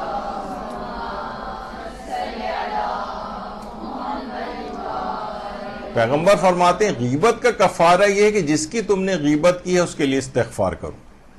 یعنی یہاں پر بھی کفارے سے مراد وہی استغفار والی بات آ جاتی ہے. تو انسان کو گناہوں کے متعلق یہی ہے کہ توبہ تو اس کو کرنی ہوتی ہے، تو استغفار کرے. اور اس شخص کے لیے اچھا اب جو استغفار غیبت کے الفاظ کیا ہونے چاہیے؟ کیا اس کے کوئی مخصوص الفاظ ہیں؟ تو ویسے تو دیکھیے کوئی مخصوص الفاظ نہیں، لیکن پھر بھی کہا جاتا ہے، علماء کہتے ہیں کہ اگر کوئی کہنا ہی چاہے تو یا تو وہ ایک دفعہ استغفر اللہ کہہ دے، یا کہے استغفر اللہ ربی و اتوب الیہ، یا وہ کہے کہ استغفر اللہ و اسألہ التوبہ، جو کہ رجب وغیرہ کا جو خصوصی اذکار میں سے بھی جو بھی آگے چل کے مہینہ آنے بھی والا ہے. کل ذالک نیابۃ عن المغتاب، یہ تمام جو استغفار ہیں یہ مغتاب جس کی آپ نے غیبت کی ہے اس کے نیابت میں کہیں. یعنی ہم جو یہ استغفار کر رہے ہیں یہ اس کی بہتر ہے کہ اس کے نیابت میں کہے جائیں، استغفر اللہ یا استغفر اللہ ربی و اتوب الیہ یا استغفر اللہ و اسألہ التوبہ. لیکن کوئی یہ خاص الفاظ کہنے ضروری نہیں. بہت ہوا تو علماء نے کہا احتیاط مستحب ہے کہ الفاظ کہہ دیں، لیکن ویسے کہنا ضروری نہیں ہے. دل سے بس ارادہ بھی کر لیں اور دل میں توبہ استغفار و توبہ کر لیں تو وہ بھی کافی ہے. البتہ کبھی ابھی ویسے تو ابھی آپ نے سنا آیت اللہ سیستانی فرماتے ہیں کہ معافی مانگنا ضروری نہیں ہے، لیکن کبھی کبھی معافی مانگنا ضروری بھی ہوتا ہے انہی کے فتوے میں. وہ کون سا فتویٰ ہے؟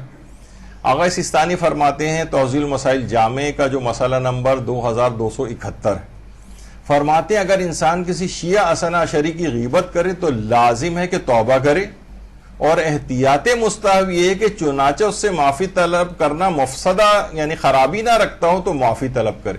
ابھی آپ نے سنا تھا کہ معافی طلب کرنا واجب نہیں ہے، لیکن آغا سیستانی کے فتوے میں احتیاط مستحب یہ ہے کہ آپ اس سے معافی طلب کریں یا اس کے لیے استغفار کریں.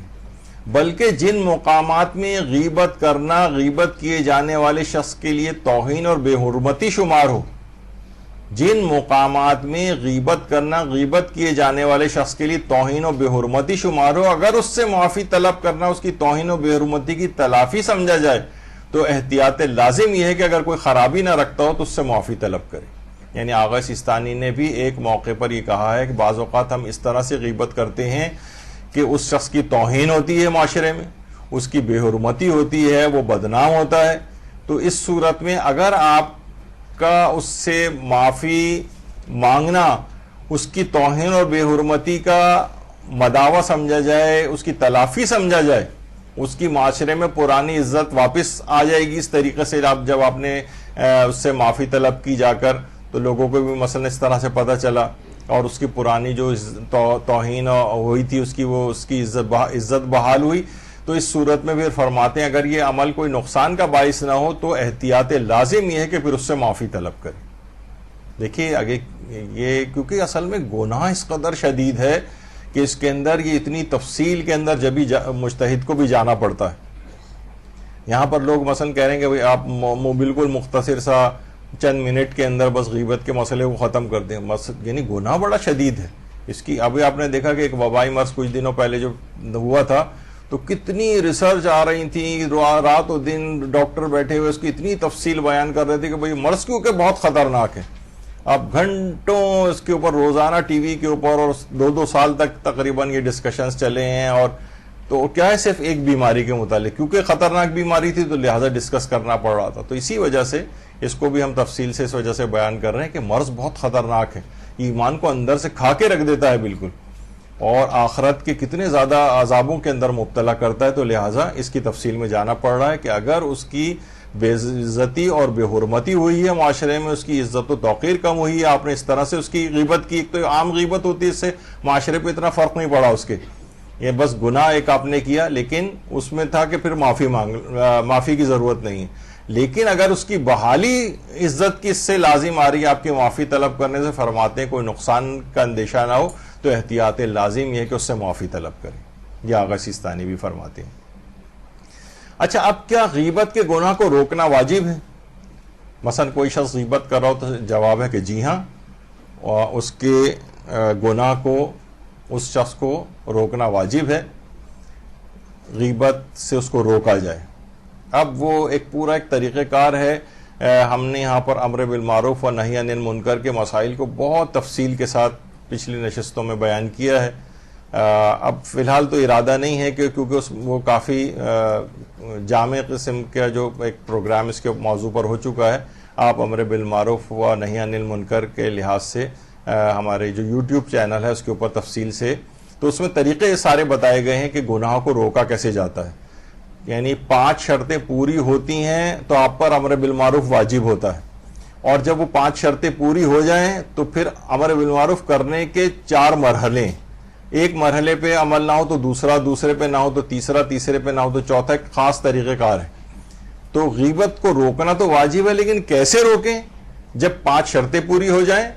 وہ ابھی میں کیونکہ وہ تو خود پورا تقریباً 2.5 گھنٹے کا ایک لیکچر ہے تو اس کی تفصیل میں تو ابھی نہیں جا رہا، اس کے اندر آپ خود دیکھ لیں، ورنہ یہ 10 نشستوں کے اندر یہ غیبت کا موضوع چلا جائے گا. تو آج ختم کرنا ہے. تو غیبت کو روکنا تو واجب ہے، لیکن وہ شرطیں ہیں، سوائے اس کے کہ آپ کو 100% یقین ہو کہ یہ شخص غیبت کے گناہ سے نہیں رکے گا، تو پھر اس صورت میں پھر جب یقین ہو جائے اس بات کا تو پھر امر بالمعروف واجب نہیں رہتا ہے. بہرحال یہ ایک مسئلہ ہوا. اچھا، اب اس کے نقصانات بے تحاشا ہیں. کس قدر نقصانات ہیں غیبت کے؟ ایک تو چیزیں باہمی اعتماد چلا جاتا ہے. دیکھیے آپ کو بھی پتا ہے، آپ کسی جگہ غیبت کر رہے ہوتے ہیں نا تو آپس میں اعتماد بھی نہیں ہوتا.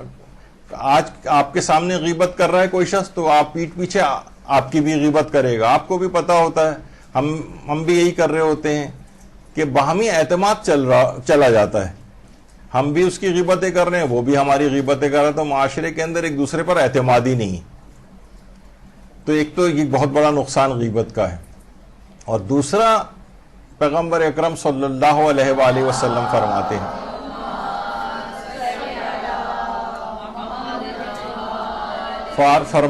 کہ من اغتاب مسلما او مسلمتا لم یقبل اللہ تعالی صلاتہ ولا صیامہ 40 یوما ولیلہ الا ان یغفر لہ صاحبہ.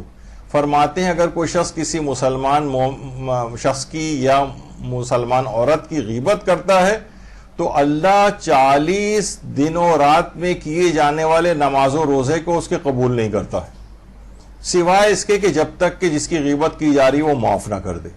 یعنی ایک مرتبہ غیبت کرنے سے 40 روز تک آپ کے جو اعمال ہیں، آپ کی نمازیں، آپ کے روزے ہیں، وہ قبول نہیں کیے جاتے. کتنا بڑا نقصان! ایک غیبت کی اور 40 روز کے نماز و روزے کا ثواب ہمارا گیا، قبول ہی نہیں ہوں گے. تو یہ ایک بہت بڑا نقصان ہے اس کا. دوسرا، نفاق پیدا ہو جاتا ہے اس سے. نفاق کیا ہے؟ یعنی سامنے کچھ اور پیچھے کچھ. مثلا آپ دیکھیں جب آپ کبھی غیبت کر رہی ہوتی ہیں اور وہ جس کی غیبت کر رہی ہے اس محفل میں آ جائے اب آپ ایک دم خاموش ہو جاتی ہیں اور گلے اٹھ کے گلے لگ رہی ہیں، ارے بہت دنوں سے آپ آئی نہیں، کیا وجہ؟ کیا نفاق ہے؟ ابھی تو آپ برائی کر رہی تھیں اس کی، وہی سامنے آ گئی تو اب اتنی میٹھی بن گئی. یہ نفاق، یہ نفاق عملی کی، نفاق اعتقادی ایک چیز ہوتی ہے. وہ والے منافق نہیں بنے، اعتقادی منافق جو ہوتے ہیں سامنے ایمان کو ظاہر کرتے ہیں اندر سے کافر ہوتے ہیں، وہ نہیں. یہ نفاق عملی کہلاتا ہے، اس میں مومن بھی مبتلا ہو سکتا ہے. عملی نفاق، منافقت آ گئی ہے اس کے اندر. اور پھر یہ ظاہر و باطن کا ایک فرق ہے. بہت سے علماء نے بڑی تاکید کی ہے، اور کبھی ان سے کوئی نصیحت مانگی گئی ہے تو کہتے تھے بس اپنے ظاہر و باطن کو شفاف رکھو، جو سامنے ہو وہی پیچھے ہو، جو پیچھے ہو وہی سامنے ہو. تو یہ تم اس کا مطلب بالکل کرسٹل کلیئر مومن کہلاتا ہے. نفاق اس کے غیبت کے سلسلے میں نفاق پیدا ہوتا ہے. کبھی بھی ظاہر آپ اس کے سامنے اس کو ظاہر نہیں کر سکتے. نفاق کا پیدا ہو جانا. روز محشر کی ذلت، یہ ایک بہت ہی خطرناک چیز. روز محشر کی ذلت، پیغمبر اکرم صلی اللہ علیہ وآلہ وسلم فرماتے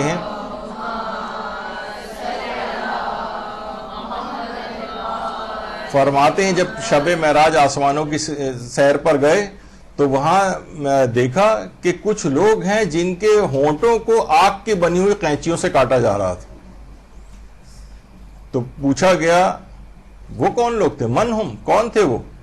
تو جواب دیا الذین یغتابون الناس، یہ وہ لوگ تھے جو لوگوں کی غیبتیں کرتے تھے. ان کے روز محشر کی اس قدر سختی ہے کہ ان کے ہونٹوں کو آگ کی بنی ہوئی قینچیوں سے کاٹا جائے گا. تو یہ کتنا خطرناک ہے. اور پیغمبر یہ بھی فرماتے تھے کہ شب معراج میں ایک قوم کے پاس سے گزرا جو اپنے ناخن سے اپنے رخساروں کو نوچ رہی تھی.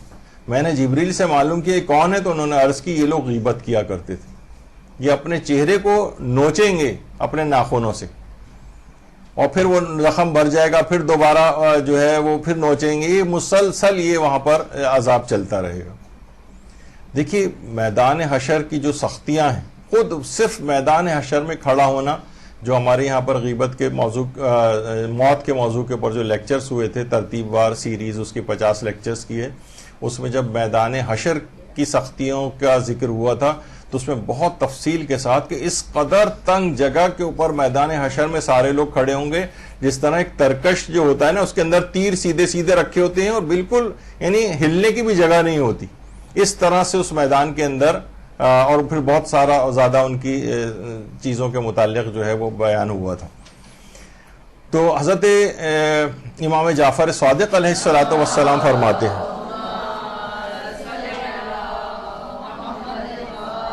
اصول کافی کی 8ویں جلد میں فرماتے ہیں فحاسبوا انفسکم قبل ان تحاسبوا، فحاسبوا انفسکم قبل ان تحاسبوا، یعنی اپنے آپ کا محاسبہ یہیں کر لو اس سے پہلے کہ وہاں تمہارا محاسبہ کیا جائے، یہیں پہ کر کے جاؤ. فإن للقیامت 50 موقفا، کیونکہ قیامت کے میدان میں 50 موقف ہوں گے، چیک پوسٹیں ہوں گی، 50 چیک پوسٹیں. کل موقف مقدارہ 1000 سنۃ، ہر چیک پوسٹ پر 1000 سال تک پوچھا جائے گا، سوال جواب ہوں گے. یعنی 1000 سال تک 50 چیک پوسٹیں ہیں، ہر چیک پوسٹ پر 1000 سال کھڑا کیا جائے گا. اور ایک روایت میں یہ بھی ہے کہ جو چوتھے نمبر کی جو چیک پوسٹ ہوگی وہ غیبت کی ہوگی، جس پر 1000 سال تک کھڑا ہو کے سوال و جواب کیے جائیں گے. ماشاءاللہ سے غیبت کے گناہ بھی اس قدر زیادہ کی ہے نا کہ اس میں اتنا ٹائم لگ جائے گا. تو بہرحال پھر امام نے قرآن کی اس آیت کی تلاوت کی کہ فی یومن کانا مقدارہ 1000 سنۃ مما تعدون. امام نے فرمایا کہ وہ دن کہ جس کی مقدار تمہارے اس دنیا کے 1000 سال کے برابر ہے. قیامت کا ایک دن اس دنیا کے 1000 سالوں کے برابر ہوگا، اور وہاں پر 1000 سال تک موقف پہ کھڑا کیا جائے گا، اور 50 موقف اور چیک پوسٹ ہوں گے، جس میں چوتھے نمبر کی جو چیک پوسٹ کو کہا گیا ہے اور دیگر روایات میں کہ وہ غیبت کی چیک پوسٹ ہوگی. تو انسان کو اتنی دقت کے ساتھ، جبھی اتنی تفصیل سے ہم کیوں بیان کر رہے ہیں، پھر مجھے بار بار کہنا پڑ رہا ہے، کیونکہ وہاں پہ بہت باریک بینی سے آپ کے سوال جواب ہوں گے. تو آپ یہ نہیں کہہ سکتی بھائی مجھے تو پتہ ہی نہیں تھا. تو سب باتیں کیونکہ فقہی احکام مراجع اتنی تفصیل میں گئے، کتنے فتوے آپ نے اس سے پہلے سنے، کتنی حدیثیں سن رہی ہیں، ائمہ بیان کر رہے ہیں، فقہا بیان کر رہے ہیں، کتابوں کے اندر لکھ رہے ہیں، فتاووں کی کتابوں کے اندر لکھ رہے ہیں، اخلاقیات کی کتابیں بھری پڑی ہیں، لیکن ہم کہیں گے ہمیں تو پتہ ہی نہیں تھا، ہمیں تو معلومات ہی نہیں تھی، ہم تو بس وہ ٹک ٹاک والے یا ریلز وغیرہ کی طرح سے ہمیں سیکنڈز کی اگر بس ہم نے اس متعلق سنا ہوا تھا. تو فرماتے 50,000 سال کے برابر ہوگا. تو بہرحال قرآن سورہ معارج کی آیت ہے فی یوم کانا مقدارہ 50,000 سنہ، وہ ایک دن جو ہے وہ 50,000 سال کے برابر ہو، یہ بھی کہا گیا. تو بہرحال دوسری چیز یہ کہ غیبت کرنے والے کو چھٹے امام فرماتے ہیں کہ اسے اپنی سلامتی کی امید نہیں رکھنی چاہیے. سلامتی کی امید، اور ظاہر ہے صرف یہ دنیا کی بات نہیں ہو رہی، یعنی دنیا میں بھی پریشانیوں کا سامنا اس کو کرنا پڑے گا. ہم کہتے ہیں نا کہ بھائی ہم کیا کریں، ایک پتہ نہیں کون سا ایسا گناہ کیا ہے کہ یہ مصیبت ہم پہ آ گئی. اور بھائی کون سا دن ایسا ہے جس دن آپ نے غیبتیں نہیں کی ہوں، تو اور مصیبتیں خدا نخواستہ، یہ تو اللہ معاف کرتا رہتا ہے، تو ہم لوگ بچے ہوئے ہیں. تو غیبت کرنے والے کو فرماتے ہیں اپنی سلامتی کی امید نہیں رکھنی چاہیے. جس کو چاہیے کہ فوراً اپنے اس گناہ سے اپنا پیچھے چھوڑائے، توبہ اور استغفار کرے، اور آئندہ اپنی زبان کو کنٹرول میں رکھے، ورنہ اس دنیا میں بھی سلامتی کی امید نہیں ہوگی اور آخرت میں بھی. اور وہ جو اس سے پہلے آپ نے سنا تھا کہ اگر بغیر توبہ انتقال کر کے گیا ہے غیبت کرنے والا تو جہنم میں سب سے پہلے اس کا داخلہ ہوگا. کیونکہ مصباح الشریعہ کے اندر روایت ہے کہ اوحی اللہ عز وجل الی موسیٰ بن عمران، اللہ نے حضرت موسیٰ کے اوپر وحی کی المقتاب ہوا آخر من يدخل الجنت ان تاب وان لم يتب فهو اول من يدخل النار. فرماتے ہیں کہ جو غیبت کرنے والا ہے اگر ان تاب، اگر وہ توبہ کر کے مرا ہے تو جنت میں جانے والوں میں سب سے آخر میں ہوگا. اور وَإِن لَمْ يَتُبْ، اگر اس نے توبہ کیے بغیر دنیا سے چلا گیا تو سب سے پہلے جہنم میں جانے والوں میں سے ہوگا. یعنی سب سے پہلے اگر وہ توبہ بھی کر کے گیا ہے تو وہ سب کو جنت میں جاتے دیکھے گا حسرت کے ساتھ. اور وہاں کی خود ایک عجیب و غریب یہ جو حسرت ہے نا، اس متعلق بھی ہماری تفصیل سے ہم نے بیان کیا تھا. یہ بھی بہت زبردست حسرت ہوگی. کتنا ٹائم لگے گا ان سب کو جانے میں، دیکھتا رہے گا کہ میں اب شاید چلا جاؤں، اب چلا جاؤں، اس کو ٹھہرایا جائے گا. اور توبہ اگر کر کے نہیں مرا ہے اور مسلسل اسی گناہ میں مبتلا ہو کے دنیا سے گئے تو سب سے پہلے جہنم میں چلا جائے گا. تو یہ روایتوں کے اندر آئے. مستدرک الوسائل میں محدث نوری نے چھٹے امام کی یہ روایت لکھی ہے، توبہ کر لے تو جنت میں داخل ہونے والا آخری شخص ہوگا، توبہ نہ کرے تو دوزخ میں جانے والوں میں سب سے پہلا شخص ہوگا. کتنا بڑا نقصان ہے. تو اس طریقے سے لوگ کراس کر رہے ہوں گے، جنت کی طرف جا رہے ہوں گے، یہ سب سے پہلے جانے والوں میں اس پل صراط. تو آپ کو پتا ہے نا کہ ایک پل صراط جنت اور جہنم کے درمیان میں کراس کر کے جانا ہے، اور اس کے بعد پھسل پھسل کے نیچے لوگ گرتے جائیں گے، جہنم کے اندر جاتے جائیں گے. تو بہرحال، اور ایک اور حدیث میں پیغمبر فرماتے ہیں من اقتاب مؤمنا بما فیہ، اگر کسی شخص کی کسی نے غیبت کی جو گناہ اس میں پایا جاتا تھا، لم یجمع اللہ بینہما فی الجنت ابدا، تو اللہ کبھی بھی ان دونوں اشخاص کو جنت میں جمع نہیں کرے گا. ایک تو وہ ہے کہ کیونکہ اس میں گناہ پایا جاتا تھا وہ بھی جہنم میں جائے گا، اور کیونکہ اس نے اس کی غیبت کی ہے تو یہ بھی جہنم میں جائے گا. اللہ کبھی بھی ان دونوں کو جنت میں جمع نہیں کرے گا. اور ومن اقتاب مؤمنا بما لیس فیہ، اور اگر کسی کی ایسی غیبت اس نے کی ہے جو اس میں پائی نہیں جاتی تھی، یعنی اس نے تہمت لگائی اس کے اوپر، تو اللہ سے جو رشتہ تھا اس کا محارم کا اس بندہ مومن سے وہ اس نے توڑ دیا، اور مقتاب جو ہوگا وہ وکان المقتاب فی النار خالدا فیہا، اور یہ جہنم میں ہمیشہ جلے گا. وہ بئس المصیر، بہت ہی برا ٹھکانہ ہے. تو پیغمبر کی کتنی احادیث ہیں، کتنی احادیث اب تک آپ 7 نشستوں کے اندر سن چکی ہیں. اس قدر اہمیت کے ساتھ ان چیزوں کو پیغمبر بیان کر رہے ہیں، ائمہ معصومین بیان کر رہے ہیں، تو کس قدر ہمیں اس سے محتاط ہونے کی ضرورت ہے. اور کہا جاتا ہے 3 افراد ایسے ہیں ان کی دعا خصوصی طور پر قبول نہیں کی جاتی، خصوصی طور پر. ایک تو مال حرام کھانے والا، مال حرام کھانے والے کی بھی دعا قبول نہیں ہوتی. انسان کو چاہیے کہ اپنے ذرائع آمدنی کو دیکھتا رہے کہ کہیں کوئی حرام چیز تو شامل نہیں ہو رہی. اس پہ ہم کئی دفعہ مختلف نشستوں میں ان کی مثالیں بھی عرض کر چکے. تو مال حرام کھانے والا کہیں سود تو نہیں کھا رہا ہے وہ، جو کہ حرام طور پر شمار ہوتا ہے، حرام اسکیموں میں پیسہ تو نہیں لگا رہا ہے، خمس واجب الادا جو مال تھا وہ کہیں، یعنی کیونکہ مسائل نہیں پتہ ہیں کہ اچھا اس پہ بھی خمس واجب تھا تو اس کو کھائے چلا جا رہا ہے. اب مال حرام کھانے والے کی دعائیں قبول نہیں ہوتی. ایک تو یہ خصوصی طور پر، کیونکہ روایتوں کے اندر یہ آیا ہے کہ پیغمبر فرماتے ہیں جو شخص یہ چاہتا ہے کہ اس کی دعا قبول ہو، سے چاہیے کہ وہ اپنی خوراک اور ذرائع معاش کو حرام سے پاک رکھے. اور اللہ نے حضرت موسیٰ پہ بھی وحی نازل کی تھی، بنی اسرائیل کے ظالموں سے کہہ دو کہ مجھے اس وقت تک نہ پکاریں، اس وقت تک دعا نہ مانگیں جب تک کہ حرام مال ان کے پاس ہے، اور اگر وہ اسی حالت میں مجھے پکاریں گے یا دعائیں مانگیں گے تو میں ان پر لعنت کروں گا. آپ کہہ رہے ہیں کہ ہماری دعا قبول نہیں ہو رہی، اللہ کی طرف سے لعنت آ رہی، مال حرام کیوں کھا رہے ہو تم؟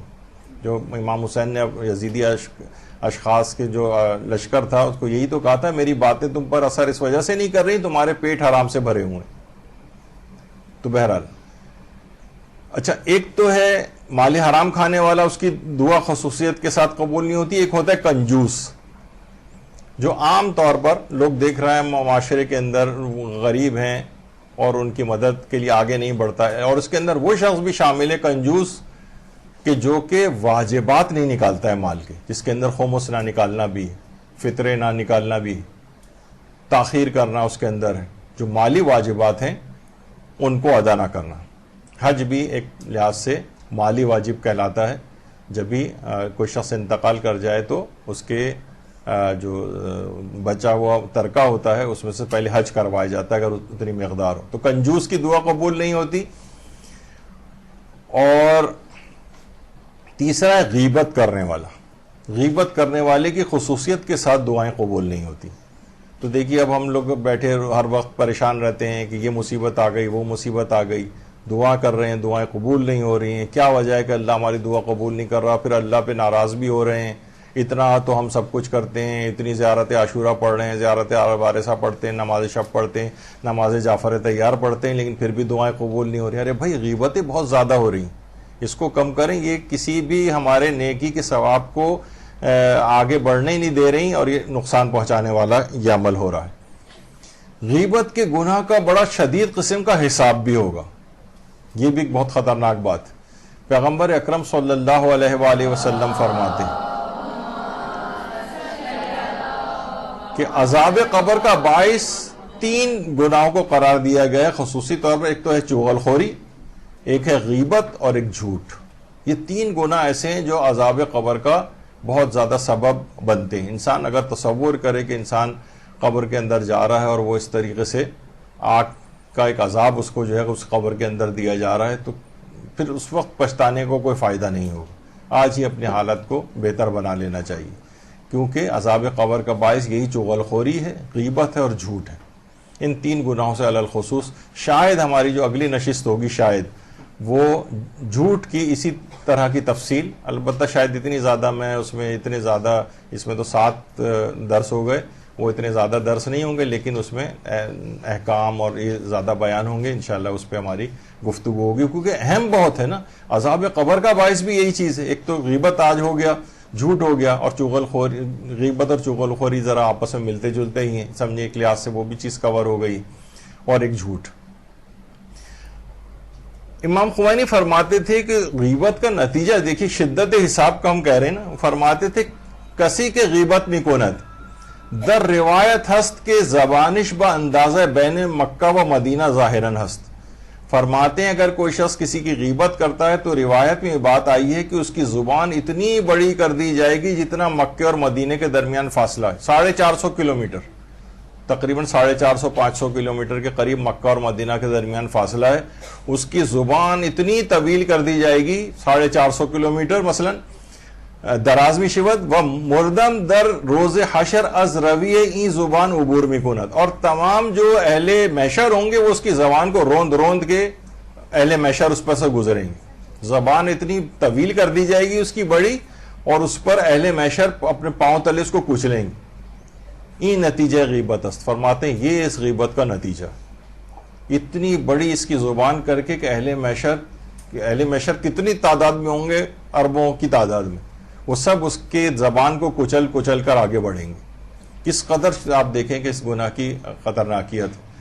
اور ایک اور بڑا اس کا نقصان یہ کہ نیکیوں کا آپ کے نامۂ اعمال سے مسلسل کم ہونا اور برائیوں کا بڑھتے رہنا. پیغمبر فرماتے ہیں ایک شخص قیامت کے دن آئے گا، اس نے بہت سی نیکیاں کی ہوں گی، تو ان کی نیکیوں میں سے کوئی بھی اس کو اپنے نامہ اعمال میں نظر نہیں آئے گی. وہ کہے گا میری وہ نیکیاں کہاں ہیں پروردگارہ جو میں نے دار دنیا میں کی تھی؟ تو اس سے کہا جائے گا وہ تیرے لوگوں کی غیبت کرنے کی وجہ سے چلی گئی ہیں اور ان کی غیبت کے بدلے ان کو ملی. یعنی کسی اور کے نامہ اعمال میں آپ نے اپنی نیکیاں ٹرانسفر کر دی. مسلسل آپ کا نامہ اعمال خالی ہو رہا ہے. جیسے کہا جاتا ہے نا کہ جناب اوپر آپ نے ٹنکی پوری فل کر دی اور نیچے سارے نل کھول دی, وہ سارے خالی ہوتے جائیں گے جتنی بھی دیر آپ اس کے اندر پانی بھرتے رہیں. اے سی کمرے میں چلائے اور سارے کھڑکی دروازے کھول دیں, ساری کولنگ باہر نکل جائے گی. اسی طریقے سے یہ غیبت اس طرح آپ کی نیکیوں کو کھا کے رکھ دے گی. قیامت میں اتنی نیکیاں لے کر آئیں گے لیکن ساری نیکیاں ڈرین ہو چکی ہوں گی, کہیں اور چلی گئی ہوں گی. پیغمبر یہ بھی فرماتے ہیں قیامت کے دن ایک شخص کو اللہ کے حضور کھڑا کیا جائے گا, اس کا نامہ اعمال اسے دیا جائے گا. جب وہ اپنی نیکیاں لکھی ہوئی نہیں دیکھے گا کہے گا یہ میرا نامہ اعمال تو نہیں ہے کیونکہ اس میں اپنی عبادت اور نیکی نہیں دیکھ پا رہا ہوں. تو جواب ملے گا تیرا رب نہ بھٹکتا ہے نہ بھولتا ہے بلکہ تیرے سارے اعمال لوگوں کی غیبت کی وجہ سے عکارت ہو گئے. مخبر صادق جو خبر ہے اللہ کی جانب سے پیغمبر اکرم وہ دے رہے ہیں کہ وہ اس کو اپنے نامہ اعمال میں وہ چیزیں نظر ہی نہیں آئیں گی.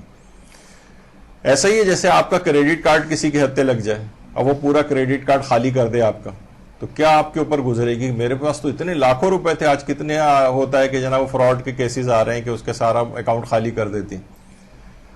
تو آیت اللہ رضا بہاؤالدینی بڑی اچھی بات کہتے تھے, بہت زبردست ہمارے عالم عارف گزرے ہیں. وہ فرماتے تھے کہ قیامت کے روز ہمیں اس قدر نیکیوں کی ضرورت ہوگی کہ ہم اپنی ایک نیکی بھی اپنے محبوب ترین فرد کو بھی دینے کو تیار نہیں ہوں گے. والدین اپنی اولاد کو نہیں دیں گے, اولاد والدین کو نہیں دے گی, شوہر بیوی کو نہیں دے گا, بیوی شوہر کو نہیں دے گی, ایک ایک نیکی کی ضرورت ہوگی. کہہ رہے ہیں کس قدر, لیکن یہی اشخاص مجبور ہو جائیں گے کہ قیامت کے روز اپنی نیکیاں ان افراد کو دیں جن سے وہ متنفر تھے, جن کی غیبتیں کرتے تھے, جن سے تم دنیا میں نفرت کرتے تھے, تم وہی نیکیاں مجبور ہو کے قیامت کے روز ان کو دے دو گے.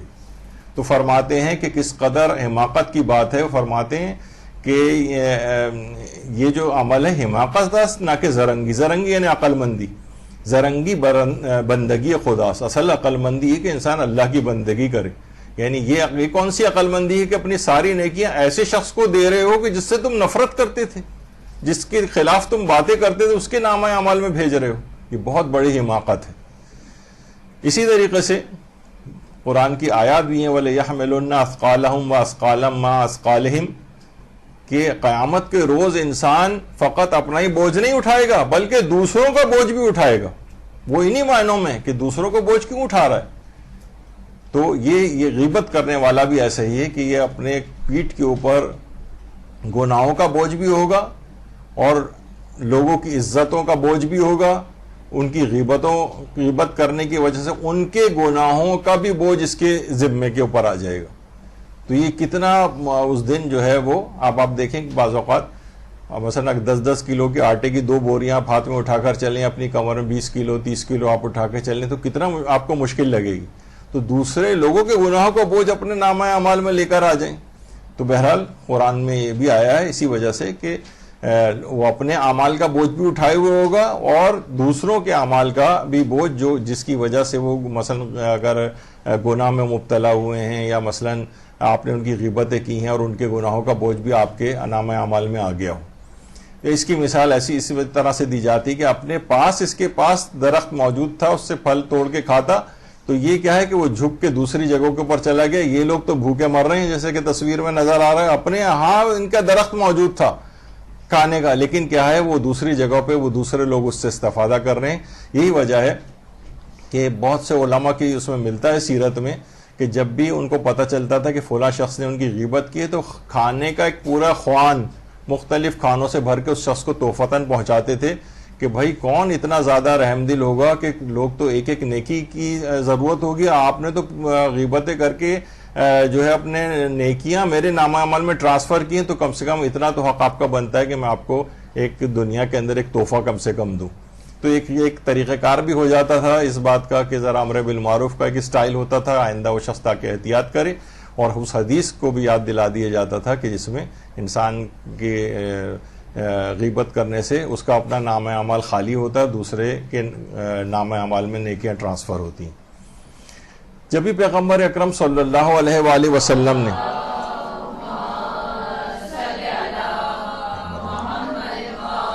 اپنے اصحاب سے پوچھا جانتے ہو کہ مفلس کون ہے، صحابہ نے عرض کیا کہ مفلس وہ ہے جس کے پاس مال و دولت نہ ہو، باغات نہ ہو، سرمایہ نہ ہو۔ پیغمبر نے فرمایا میری امت کا مفلس وہ ہے جو قیامت کے دن اس حالت میں آئے کہ اس کے پاس نمازیں بھی تھیں، روزے بھی تھے، زکوٰۃ جیسے اعمال بھی تھے، لیکن اس نے زندگی میں کسی کو گالیاں دی ہوں گی، کسی پر تہمت لگائی ہوگی، کسی کا مال ہڑپ کیا ہوگا، کسی کا ناجائز خون بہایا ہوگا، یا مثلا غیبتیں کی ہوں گی، حقوق میں بہت سی چیزیں آتی ہیں۔ ایسے شخص کی نیکیاں اس کے متاثرین کو دے دی جائیں گی، اور اگر اس کی نیکیاں کم پڑیں گی تو اس متاثرین کی برائیاں اس کے نامہ اعمال میں ڈال دی جائیں گی اور اسے دوزخ میں ڈالا جائے گا۔ یہ ہے اصل مفلس، سچ مچ کا مفلس یہ ہے۔ یعنی لے کر تو بہت کچھ آیا تھا، لیکن کیا کیا کہ اس کی سارا نامہ اعمال اس کا ٹرانسفر ہو گیا دوسرے میں، اور پھر اس کی نیکیاں جب ختم ہو جائیں گی، اب مزید ٹرانسفر ممکن نہیں، اتنی غیبتیں تم نے کی ہیں، تو اس کے گناہ پھر ہٹا کے اس کے نامہ اعمال میں ڈالے جائیں گے جس نے غیبتیں کی ہیں۔ پیغمبر دیکھیں، پیغمبر فرماتے ہیں اصل جو مفلس ہے وہ ہے یہ والا، دنیاوی اعتبار سے یہ لوگ مفلس نہیں ہیں۔ آیت اللہ مجتہدی تہرانی فرماتے ہیں کہ جب بھی انسان کسی کی غیبت کرتا ہے تو 40 روز تک اس کا جو بھی وہ نیک عمل کرتا ہے اس کا کوئی نیک نماز و روزہ قبول نہیں ہوتا، اور اس کے جو گناہ ہیں، وہی والی بات جو اس سے پہلے بھی ذکر ہوئی کہ اگر گناہ وہاں اس کے یہاں پر آ جائیں گے اور یہاں کی نیکیاں جو ہے وہاں پر چلی جائیں گی۔ یہ علماء بھی یہ چیز فرماتے ہیں۔ اچھا، اب سابقہ جتنی غیبتیں ہم نے کر دی ہیں، ایک تو ابھی آپ نے سن ہی لیا کہ اس کی ذمہ داری کیا ہے کہ توبہ استغفار کرے، معافی مانگے وغیرہ ساری چیزیں، اس کے اثرات کیسے ختم کریں؟ اس کے اثرات تو خواص آیات قرآن کریم میں جو کتاب لکھی گئی ہے اس میں ایک حدیث بھی ہے، حدیث کے ضمن میں یہ بات لکھی گئی کہ سورہ حجرات کی تلاوت کرنا گزشتہ زندگی کی تمام غیبتوں کا کفارہ بن جاتا ہے، یعنی اس کے اثرات کو ختم کرے گا۔ سورہ حجرات اس نیت سے پڑھی جائے، لا یغتب بعضکم بعضا، وہ سورہ حجرات ہی ہے جس کے اندر غیبت کی وہ مذمت آئی ہے کہ مردہ بھائی کا گوشت کھانے والی آیت سورہ حجرات کی ہے۔ تو سورہ حجرات کی انسان اس لحاظ سے تلاوت کرے کہ پروردگار توبہ تو میں نے کر لی ہے لیکن اس کے اثرات بھی تو ہوں گے نا، ہر گناہ کے اثرات ہوتے ہیں، تو گزشتہ تمام غیبتوں جو میں نے اب تک کی ہیں اس کے اثرات ختم ہو جائیں، تو یہ اس کا سورہ حجرات پڑھنا یہ کفارہ بن جائے گا اور ان تمام اثرات بد کو ختم کر دے گا۔ اچھا، ایک اور بھی چیز ہے، چھٹے امام فرماتے ہیں کہ سورہ مبارکہ بروج کو برا کہنے والوں اور عیب جوئی کرنے والوں کی زبان سے حفاظت کے لیے 3 دفعہ پڑھا جائے۔ مثلا آپ بہت پریشان ہیں، لوگ آپ کے خلاف جو ہے باتیں کر رہے ہیں، غیبتیں کر رہے ہیں، کسی کو بھی پسند نہیں آتا کہ اس کی غیبت کی جائے، تو اس نیت سے 3 مرتبہ کہ ان لوگوں کی زبان سے میری حفاظت ہو جائے، سورہ بروج کو 3 دفعہ اگر پڑھا جائے تو ان کی ایک لحاظ سے ان کے دماغ میں آپ کا خیال ہی نہیں آئے گا غیبت کرنے کے لیے، اور آپ محفوظ رہیں گی اس سے۔ تو ایک طریقہ کار یہ بھی ہے کہ برا کہنے والوں سے کس طریقے سے بچا جائے۔ اور وہ والی چیز جو ہم نے سب سے پہلی نشست میں جو بیان کی تھی، جو وسائل الشیعہ کی روایت بھی ہے کہ اولیاء خدا میں سے کسی نے حضرت الیاس و خضر سے شکایت کی، لوگوں کو جتنا منع کریں غیبت نہیں چھوڑتے ہیں۔ حضرت الیاس نے فرمایا جب لوگ کسی محفل میں غیبت کر رہے ہوں تو کہو بسم اللہ الرحمن الرحیم وصلی اللہ علی محمد وآل محمد۔ حضرت خضر نے فرمایا جب کوئی شخص کسی محفل سے نکلتے وقت یہ دعا پڑھے تو اللہ ایک فرشتے کو بھیجتا ہے جو اہل محفل کو اس شخص کی غیبت سے روک دیتا ہے۔ ابھی آپ نے بھی سنا، اور وہ دعا یہ ہے بسم اللہ الرحمن الرحیم وصلی اللہ علی محمد وآل محمد۔ یعنی اگر آپ چاہتے ہیں کہ لوگ غیبت سے عمومی طور پر محفوظ رہیں، مثلا آپ غیبت نہیں چھوڑ رہے ہیں تو بھی اس محفل میں لوگ غیبت کر رہے ہوں تو وہاں پر یہ والی دعا پڑھیں آپ بسم اللہ کے بعد یہ درود۔ اور اسی طریقے سے حضرت خضر نے فرمایا جب محفل سے نکلتے وقت اگر کریں اور چاہتے ہیں کہ لوگ آپ کی غیبتیں نہ کریں تو بسم اللہ کے بعد اس طرح سے درود اگر پڑھا جائے تو فرشتے کو خدا موکل کر دے گا اس محفل پر جو لوگوں کو آپ کی غیبت کرنے سے روک دے گا۔ اور سورہ بروج کو 3 دفعہ پڑھنا وہ تو ابھی آ ہی گیا کہ لوگوں کی زبانوں سے آپ محفوظ ہو جائیں گی۔ آیت اللہ بہجت ایک چیز فرماتے تھے خود اپنے لیے سے مراد، یعنی ہم اگر چاہیں کہ ہم غیبت کے اس مرض سے محفوظ ہو جائیں تو فرماتے تھے کہ ایک دعا یہ پڑھا کرو، اللہم اجعل کتابی فی علیین واحفظ لسانی عن العالمین۔ پروردگارہ تو میرے نامہ اعمال کو بلند درجات میں قرار دینا اور میری زبان کو لوگوں کی غیبت سے محفوظ رکھ. کہتے تھے کہ یہ غیبت سے بچنے کے لیے کہ ہم خود چاہتے ہیں کہ ہم کسی کی غیبت نہ کریں تو یہ والی دعا پڑھے, اللہم اجعل کتابی فی علیین واحفظ لسانی عن العالمین. یہ ایک خصوصیت کے ساتھ یاد رکھیں. آیت اللہ بہجت ایک اور بھی چیز فرماتے تھے بڑا, کہ وہ کہتے تھے نہ صرف غیبت, کیونکہ غیبت بہت مورد ابتلا ہے, وہ کہتے تھے اگر کوئی شخص کسی گناہ کے اندر مبتلا ہو جائے یا کسی بری عادت یا خطا یا کسی کوئی اس طرح کی چیز میں مبتلا ہو جائے اور وہ ایسی عادت اس کی بن جائے کہ وہ اس کو ترک کرنے سے عاجز ہو, بھائی یہ تو گناہ یا عادت مجھ سے بری چھوٹ ہی نہیں رہی ہے, تو فرماتے تھے کہ اسے چاہیے کہ وہ 40 ہفتوں تک, یعنی یا تو شب جمعہ یا روز جمعہ, یعنی اس طرح سے 40 ہفتے یعنی 10 مہینے تک اسے چاہیے کہ پابندی کے ساتھ کسی اولیاء خدا میں سے کسی ایک کے مزار پر جائے اور وہاں جا کر تلاوت قرآن کرے. تو 40 ہفتے گزریں گے کہ وہ اس عادت جس کو چھٹکارا ہی نہیں پا رہا ہے, وہ گناہ جو اس سے چھوٹ ہی نہیں پا رہا ہے, وہ اس سے چھوٹ جائے گا. تو غیبت کیونکہ بہت زیادہ ایسا ایک مرض ہے کہ جس میں انسان شدت کے ساتھ مبتلا ہے اور اس کے اخروی وہ بھی بہت زیادہ ہیں. ہر ممکن کوشش کر لی, ہم سے نہیں چھوٹ پا رہے ہیں, تو دیکھیں اپنے کہاں پر ہے. اب تو ظاہر جیسے ہمارے یہاں کراچی میں ہے اور یہاں پر وادی حسین قبرستان ہے مثلا, یہاں پر کتنے علماء بھی مدفون ہیں, شہداء بھی مدفون ہیں. تو کسی بھی ایک عالم بعمل کی مثلا کوئی بھی ایسا ولی خدا ہو, اس کی قبر کے اوپر انسان جائے اور وہاں جا کے کچھ دیر تلاوت قرآن کرے اور 40 ہفتوں تک, یعنی مسلسل 40 ہفتوں سے مراد پورے ہفتے نہیں, یعنی ہر ایک ہفتے میں کم سے کم ایک دن یا تو روز جمعہ ہو یا مثلا جمعرات والا دن ہو, تو اس کو چاہیے کہ وہ اگر اس طرح سے 40 ہفتے مکمل کر لے, یعنی تقریباً 10 ماہ کا یہ ہوگا, تو انشاءاللہ وہ دیکھے گا کہ وہ گناہ اس سے چھوٹ جائے گا اور یا جو جس خرابی میں مبتلا ہے وہ دور ہو جائے گی. اور آقا آیت اللہ بہجت یہ بھی فرماتے تھے کہ انسان کو چاہیے کہ غیبت سے کس طریقے سے اپنے آپ کو روکے. تو یہ فرماتے تھے کہ اسے چاہیے کہ وہ اپنی زبان کو اور اپنے جو صحبت ہے, یعنی اس کے کون سے دوست ایسے ہیں, ان کے اوپر بہت شدت کے ساتھ نظارت کرے, دیکھے, اور کہ کوئی ایسے دوست تو اس کے نہیں ہیں جو اس کو غیبت کرنے پہ ابھارتے ہوں, ان دوستوں کو وہ ترک کرے. ایسی مجلسیں, ایسی محفلیں ان کو دیکھے کہ کہاں پر جو ہے وہ غیبت جانے سے غیبت ہو رہی ہے, ان جگہوں پہ جانے سے پرہیز کرے. معلوم ہے کہ ہماری دوستیں, سہیلیاں, فلاں جس جگہ یہ سب جمع ہوں گے یا رشتہ دار خواتین ایسی جمع ہوں گی, لازمی یہ لوگ غیبت کریں گے, تو وہاں پر جانے سے انسان احتراز کرے. اور وہ فرماتے تھے ایک اور بھی چیز ہے کہ اصل میں جو غیبت ہے نا, یہ آپ کے فقدان شخصیت کی نشاندہی کرتی, یعنی اس کا مطلب یہ ہے کہ آپ کی شخصیت بہت ہلکی, یعنی آپ جو شخص بھی کسی دوسرے کی غیبت کرتا ہے, اس کے معنی ہے کہ وہ شخصیت کا بہت ہلکا ہے, اور یہ اپنے اس ہلکے پن کو غیبت کر کے لوگوں کے سامنے ظاہر کر دیتا ہے. یعنی ورنہ اس کا یہ عیب چھپا رہتا, لیکن جب اس نے غیبت کی تو اپنی شخصیت کی اس برائی کو لوگوں کے سامنے ظاہر کر دیا کہ بہت لوز کیریکٹر کا شخص ہے, یہ بہت ہلکے کردار کا حامل ہے جو غیبتیں کرتا ہے. تو فرماتے ہیں کہ اور اس سے پھر باہمی طور پر یہ فرماتے ہیں کہ جو آپس کا جو اعتماد ہے وہ بھی اس سے مجروح ہوتا ہے.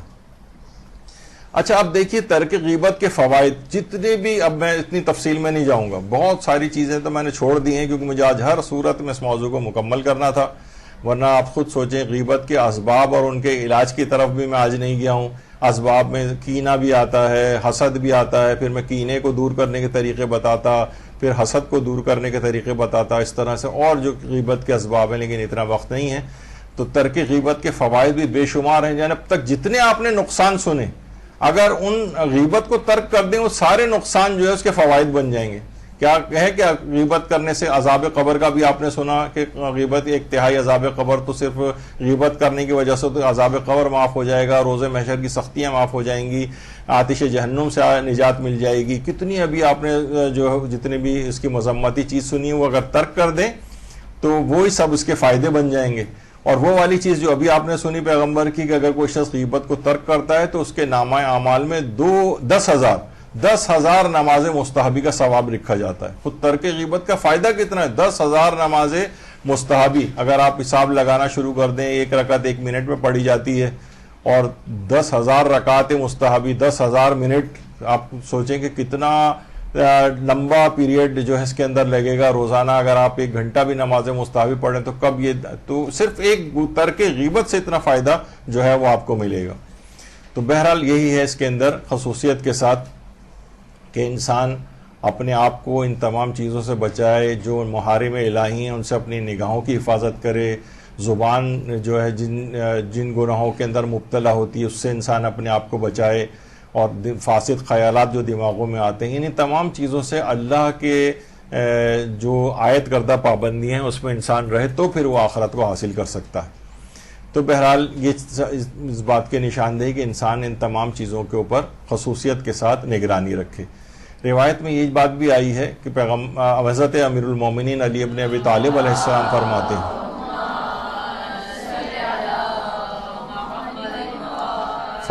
ہیں کہ زبور میں یہ چیز آئی ہے کہ اے ابن آدم، میں نے تمہیں زبان عطا کی، تمہارے لیے تمام راستے کھول دیے، تمہیں مال و دولت عطا فرمائی، لیکن تم نے ان تمام راہوں کو میری نافرمانی میں استعمال کیا.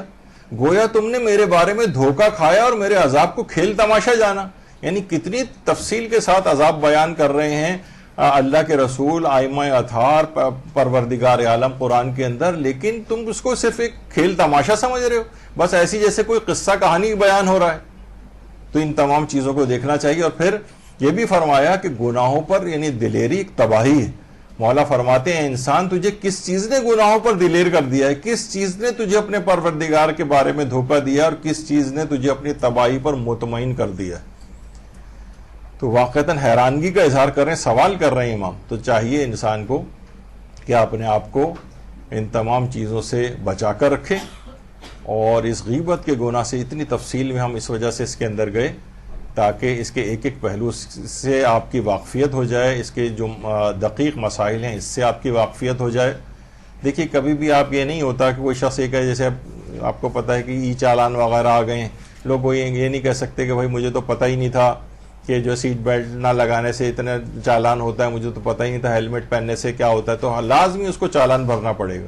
آپ کی اپنی ذمہ داری ہے کہ اس قوانین کو انسان حاصل کرے معاشرے کے اندر جو جس جگہ پہ رہتا ہے، تاکہ ان قوانین کی خلاف ورزی نہ ہو. کسی بھی جگہ قانون کا واقفیت نہ ہونا عذر نہیں بنتا ہے. آپ جو چیزیں واقفیت کی ضروری تھی وہ آپ واقف ہو. تو یہ جو اسلامی قوانین ہیں ان کی واقفیت بھی ضروری ہے. تفصیل کے ساتھ ہم یوں گئے کہ گناہ بہت بڑا عظیم ہے، خطرات بہت زیادہ ہیں، اور پوری آخرت ہماری اور تمام نیکیاں ہماری جو ہے اس کے نتیجے میں ضائع ہو سکتی ہیں. ایمان کو کھا کے رکھ دینے والا گناہ تھا، اس وجہ سے اس کی تفصیل اتنی زیادہ بیان کرنا پڑی. آخر میں پروردگار عالم سے یہ دعا ہے کہ اس عظیم اور خطرناک ترین گناہوں سے ہم سب کو محفوظ فرمائے. اور انشاءاللہ جو اگلی ہماری نشستیں ہوں گی اس میں مزید اس طرح کے گناہوں کو تفصیل سے بیان کریں گے، اور ان کے فقہی احکام بھی. جب تک کے لیے وصلی اللہ علی محمد وآلہ الطیبین الطاہرین. اللہم صلی علی محمد.